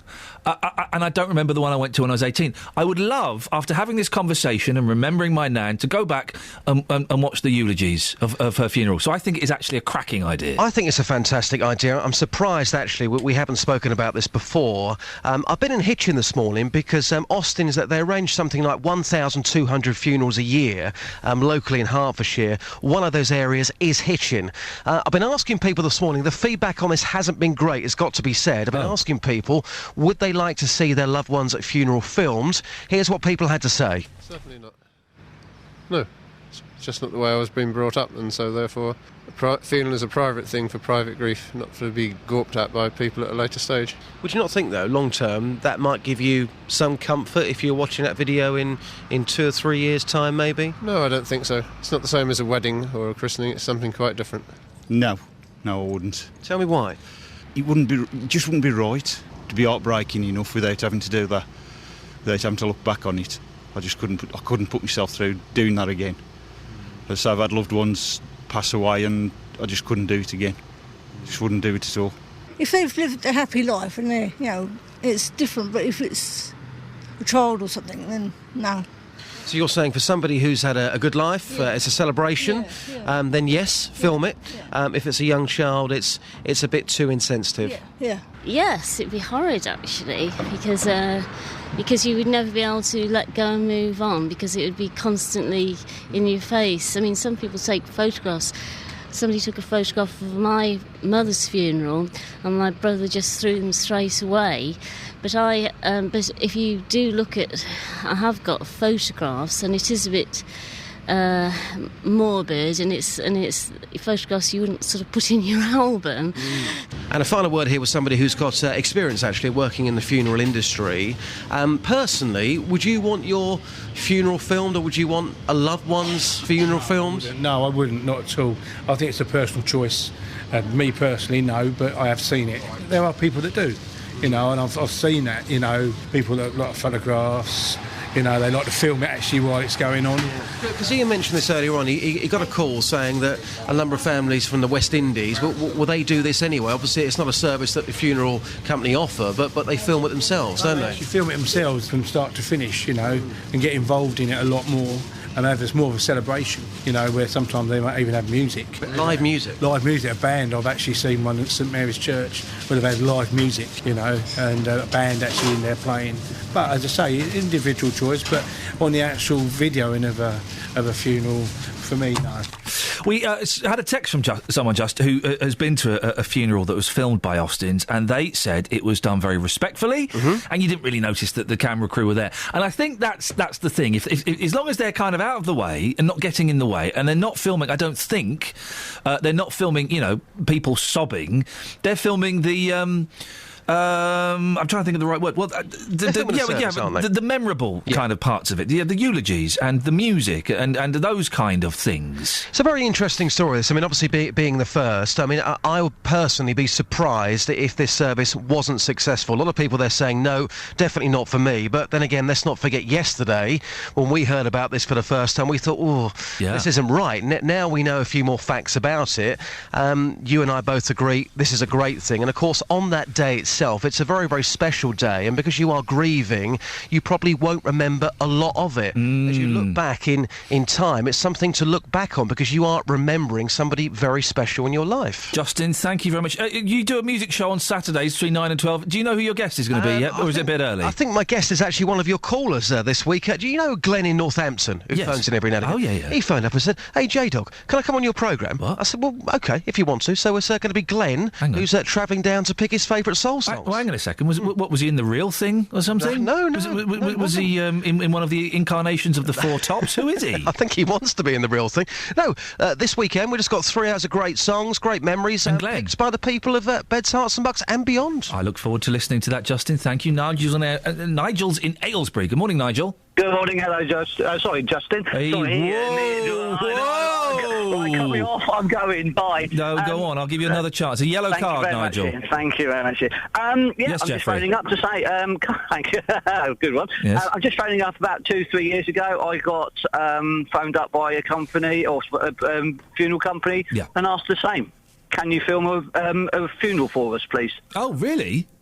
Yes. Well, yes, about 2 years. Someone had requested it, had they? They had, yeah. I mean, it was a West Indian funeral. It happened over at High Wycombe, and it's easier to send a DVD over to the West Indies than it is to fly all the family over. And that was that I've done. And then I filmed another funeral a few months ago for Italian-based family who again wanted to send it over to there. I don't think it's wrong as a videographer. I don't think it's wrong because you're actually celebrating that person's life. Did you think it was odd though, Nigel, when you pick up the phone and they go, "Hello, it's Smith's Undertakers here. Could you film a funeral for us?" Was your first reaction, "Oh, this is a bit weird"? It wasn't because it was. I knew there was something wrong. It was actually one of the members of the family for the first one that phoned me up and said, "I noticed that you do and stuff," and they were really sort of beating around the bush and sort of trying. And I said, "Go on, tell me what's the issue?" And they said, "Well, we'd like to film a funeral." And I went, "Well, okay, that's fine." Here's the question. We spoke to Mark Vasey earlier on. Here's the question I wanted to ask him, but didn't, and I should have done because he was a really nice bloke. Yeah. What's the going rate for filming a funeral? It's normally the same. Normally, I would charge £200 to £300. That sounds like a bargain. Nigel, thank you very much indeed. Joyce is in Leagrave. Morning, Joyce. Good morning. What have you got for us? Well, when my poor lovely mum went, my grandson, 22 or something like that, years of age, we were all devastated, obviously, like you are, because she was one of the people always, we called her Cheeky Chops. She was lovely. Cheeky Chops. Cheeky Chops. Cheeky Chops. And with that, what Gregory did was he got some of my photographs from my album, some from all the family, put it that way, cut the story short. The nicest ones, the funny ones, the sentimental one, and all that. And the day before, when we were going to the venue for the wake, the day before he was working hard with an electrician to help him, a friend. Yeah. And he put all this on a screen. Oh. And when we had the, call it the buffet, the food and the whatever, when everybody comes back and they're all chatty but they're sad. Yeah. They were That's a great way of describing it. They're all chatty but they're sad. Yes. What a wonderful description. It's That's perfect, right. Yes. And we were looking at this, and as it was rolling over, it was rolling from picture to picture on a big screen on the wall. Mm. And we were going, "Oh, look, do you remember this? Do you remember that?" And it was lovely, happy memories. We'd rather Mum like that. I wouldn't want her back to suffer. And consequently, we all love our mum, Joyce, don't we? Well, of course we do. Joyce, would you have liked to have had Cheeky Chops' funeral filmed so you could look back on it? You wouldn't? No, Why not? I wouldn't. I don't know. I think it would be too macabre. And when we've got that, people are sad. And No, I'd rather something like we had. Joyce, thank you for sharing your story about Cheeky Chops this morning. So what a lovely name. And what a great description. After the funeral, when you kind of walk in from the church or the crematorium to where the wake is, everyone's a bit chatty, but they're feeling sad. Perfect description, isn't it? Together travel. Travel news for beds, cards and bugs. BBC Three Counties Radio. On the M1 London bound at junction 1 for Staples Corner, one lane closed after a vehicle's broken down with queues on the approach. Also, the M25 anti-clockwise very slow between junction 21 for the M1 and 16 for the M40. Ongoing delays on the A1M southbound as well. Really slow between junction 3 for St Albans and junction 1 for the M25. In Cheshunt, the A10 southbound queuing between Turnford and the M25. Then on public transport, strike action ongoing, affecting the Metropolitan line, which has services running between Uxbridge and Harrow-on-the-Hill and Aldgate. I'm Alice Glossop, BBC Three Counties Radio. Thank you very much, Alice. 8:46. It's Wednesday, the 30th of April. There are only 30 days in April. How do I know that? I've got a great technique for knowing how many days there are in the months. I'll tell you in a second. These are your headlines anyway. The UKIP leader, Nigel Farage, has told the BBC he will not be standing in the Newark by-election. He said it would distract from the European election campaign. Children as young as 12 are among over 300 youngsters from Bedfordshire and Milton Keynes being referred to specialist drug and alcohol treatment services over the last 3 years. And in sport, Watford lost 3-1 at Charlton in their final away match of the Championship season. Coming up, I'll tell you how to remember how many days there are in each month. But before that, here's the weather with Kate. Beds, Hearts and Bucks weather. BBC Three Counties Radio. Good morning. Well, we've had a bit of mist and fog this morning. The Met Office weather warning is valid for the next 11 or so minutes till 9 o'clock this morning, but then it should have all started to lift and into low cloud, and we're already starting to see blue sky and sunshine for many of us. If you haven't got it yet, you will see it a little bit later. It looks like it's going to be a rather lovely day, lengthy sunny spells and feeling warm, eventually getting up to maybe 17, possibly even 18 Celsius if the sun stays with us for long enough. Overnight tonight, may get 1 or 2 light showers this evening, but other than that, it's a pleasant end to the day with some sunshine. Mist and fog again overnight, but by dawn we'll start to see some cloud pushing in from the south and west, bringing some showery outbreaks of rain. Minimum temperature down to 7 Celsius.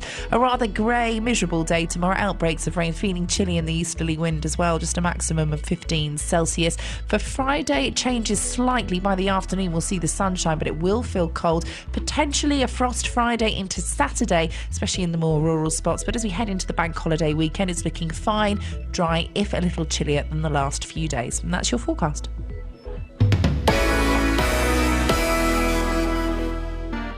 Next Monday is Milton Keynes Marathon Day on BBC Three Counties Radio. As a station, we are going to be going there fully loaded and prepared to go as a team for success. And with less than a week to go, let's see how our main runner is getting on. I'm Jeff Doyle and I'm the sports editor at BBC Three Counties Radio. I run once, twice a week, about 10k for about 50 minutes. The Milton Keynes Marathon. My tri-suit is an all-in-one, which comes to about the knee. Very, very tight. Countdown to the Milton Keynes Marathon. The last time I did something like this, I had a curry. I was out with friends, and it was a curry and beer night, and it wasn't pleasant after the race. Countdown to the Milton Keynes Marathon with BBC Three Counties Radio. Does Jeff work in our office? Yeah. I've not seen him, have I?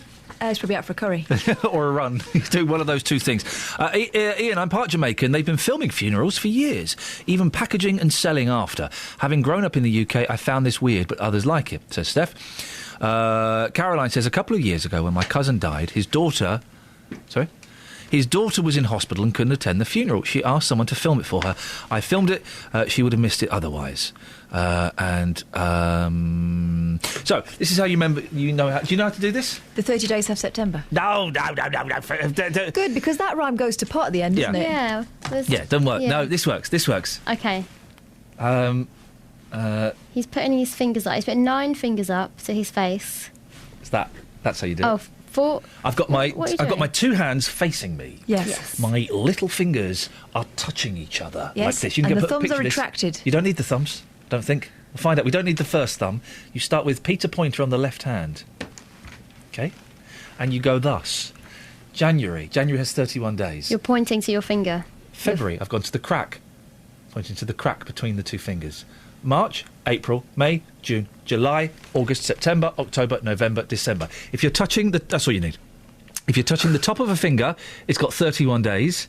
If you're touching a crack, it's got less than 31 days. The odds are it's 30. You know that February's got 28. Boom, shakalak. It works, doesn't it? Hang on. Wait, start again. So the thing is, I have to then think, how many days does January have? Oh, 31. Okay. So January, top of your finger, you're touching. 31 days. Yeah, then you move in between your 2 fingers. February. Yeah, say February. 28. Yeah. March. Top of the finger, 31. April. 30. May. 31. Top of the finger. June, back to the crack. June, you're in the crack, it's 30. July. 31, you're on the top of the little finger. Then over to the big finger. No, over to the little finger again. Little finger. You're on the top of that big finger. August 31. Into the crack. September 30. Back up to the finger. October, September, 31. What's that? What month November's in a crack, Yes, 30. yeah. And then December. Top of the finger, that finger, top of the bird, 31 days. Wow. Isn't that good? We are educational. Isn't that good? Isn't that good, Alan? Yeah, but you can do the same with knuckles. If you put your knuckles... Of course you could do the same with... You could do the same with knuckles. It's more fun with... It's less threatening to do it with fingers. All right, there you go. All right, there you go. What have you got for me, boss? I'm just going to say I was one of the ones that phoned up earlier but didn't want to come on about the UKIP party. Peter, for those who missed it, Peter wanted people to phone up to say whether they agree with UKIP or not. Loads of people phoned up and said, yes, we do, but they wouldn't come on. Why were you reluctant to come on? I was in traffic, so I couldn't come on. I'll give you that. You've come back on and okay. I agree with him. Obviously, nobody's going to know until the morning after the elections. Yeah. But talking with friends, talking with people, listening to people, there are an awful lot that are fed up to the back teeth with the main parties, fed up with being in the common market, which was started originally for trade, and now they dictate every law. So you agree, Peter says you agree with Farage? I agree with Farage. Okay. I agree. I'm not. And Alan, I'm not saying. And Ella's texting me, and Iain, you seem to be underestimating the amount of people that do agree with what he says. There are many, and I'm not disagreeing with that. There are loads of people that agree with Farage. What I'm disagreeing with was Peter's bold statement that the majority of people agree with Farage. I don't believe that's true, and B, he didn't have the evidence to back that up. Well, maybe not, but only time will tell. I mean, in my time, I have voted for both Labour and Tory. I've never voted Lib Dem. You tart. They're a waste. All they've got to do is show you a flash of leg, and you'll be putting a tick in their box. Oh. No, not at all. I think they're going to struggle hard to come last in the next election. But I wouldn't believe Labour or Tory again after all the promises that they've given us and Welsh on them. Okay, well, listen, Alan, thank you very much. We're kind of, there are elections going on, so we're moving into slightly dubious territory, but thank you.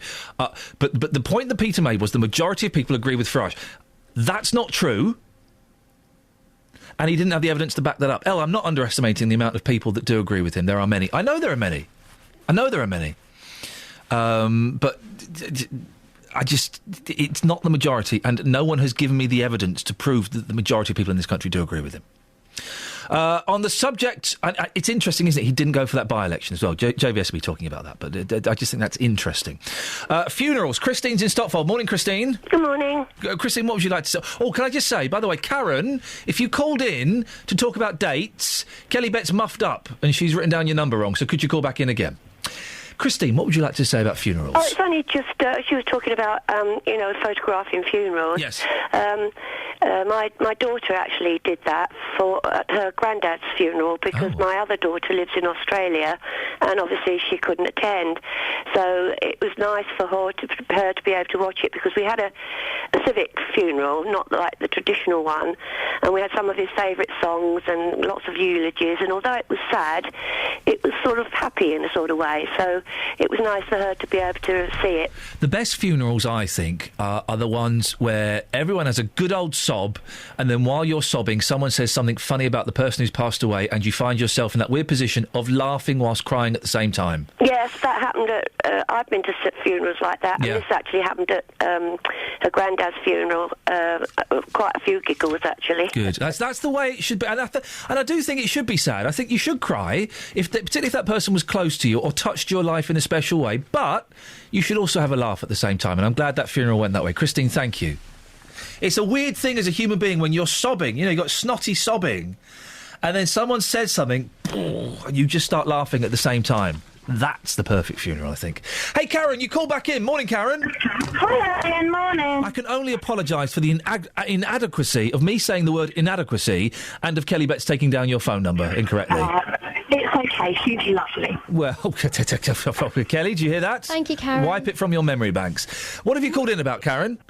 Okay, so you know your method of knowing how many days are in the month? Top fingers and cracks, yes. Got a slightly more refined way of doing it? Oh, what are you saying? All right, go on, what is it? So, if you put your hands both in fists... Yep. and have them so your fingers are kind of facing away from you. So all you can see is the top of your hand and the little bumps where your knuckles are. Yeah, knuckles.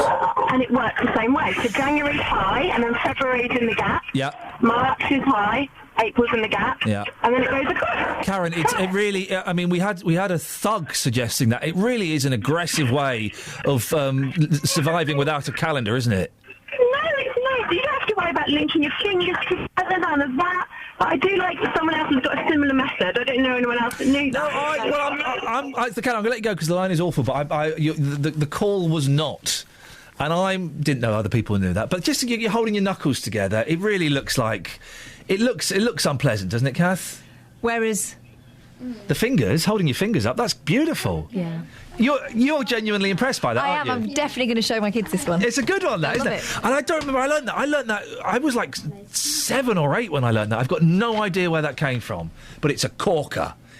I still have to, if I want to know how many days are in November, though, I still have to start at the beginning. Really? Go all the way across. I'm a big, I rely on the rhyme a lot, although I've always found the ending disappointing. But it doesn't work. What is the ending? Except February, which is 28 and 29 each leap year. Doesn't rhyme, doesn't scan. I can do this without my fingers, right? But I do it with my head. So I go...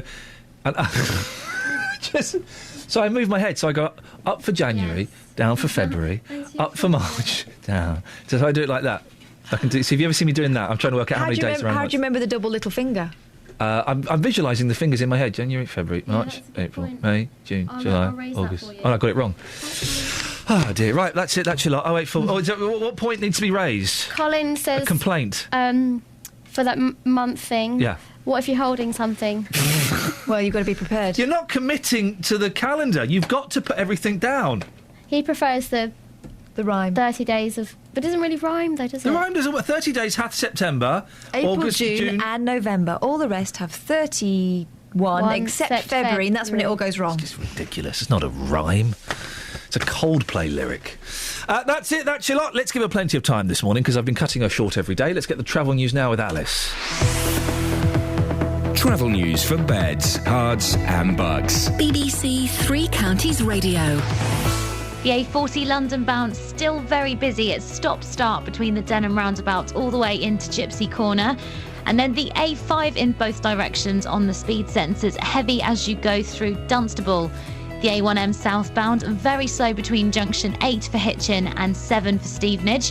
Then on the M25 anti-clockwise, slow going between junction 18 for Chorleywood and 16 for the M40.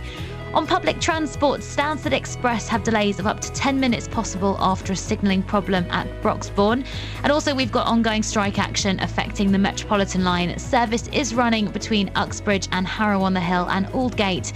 I'm Alice Glossop, BBC Three Counties Radio. Thank you, Alice. Well, here's a tweet I never thought I'd see. Jasmine says, I've learnt something today because of the Iain Lee show. Wowzers! Lots of great phone calls this morning. I appreciate it. JVS is up next. Until tomorrow at 6 from us. Ta-ta. Local and vocal across beds, hearts and bucks. This is BBC Three Counties Radio. Thank you, Ian. Good morning. Welcome to the JVS show. I'm Jonathan Vernon Smith. It's Wednesday. It's 9 o'clock. And on today's big phone-in, are you pleased or disappointed that Nigel Farage will not stand as an MP?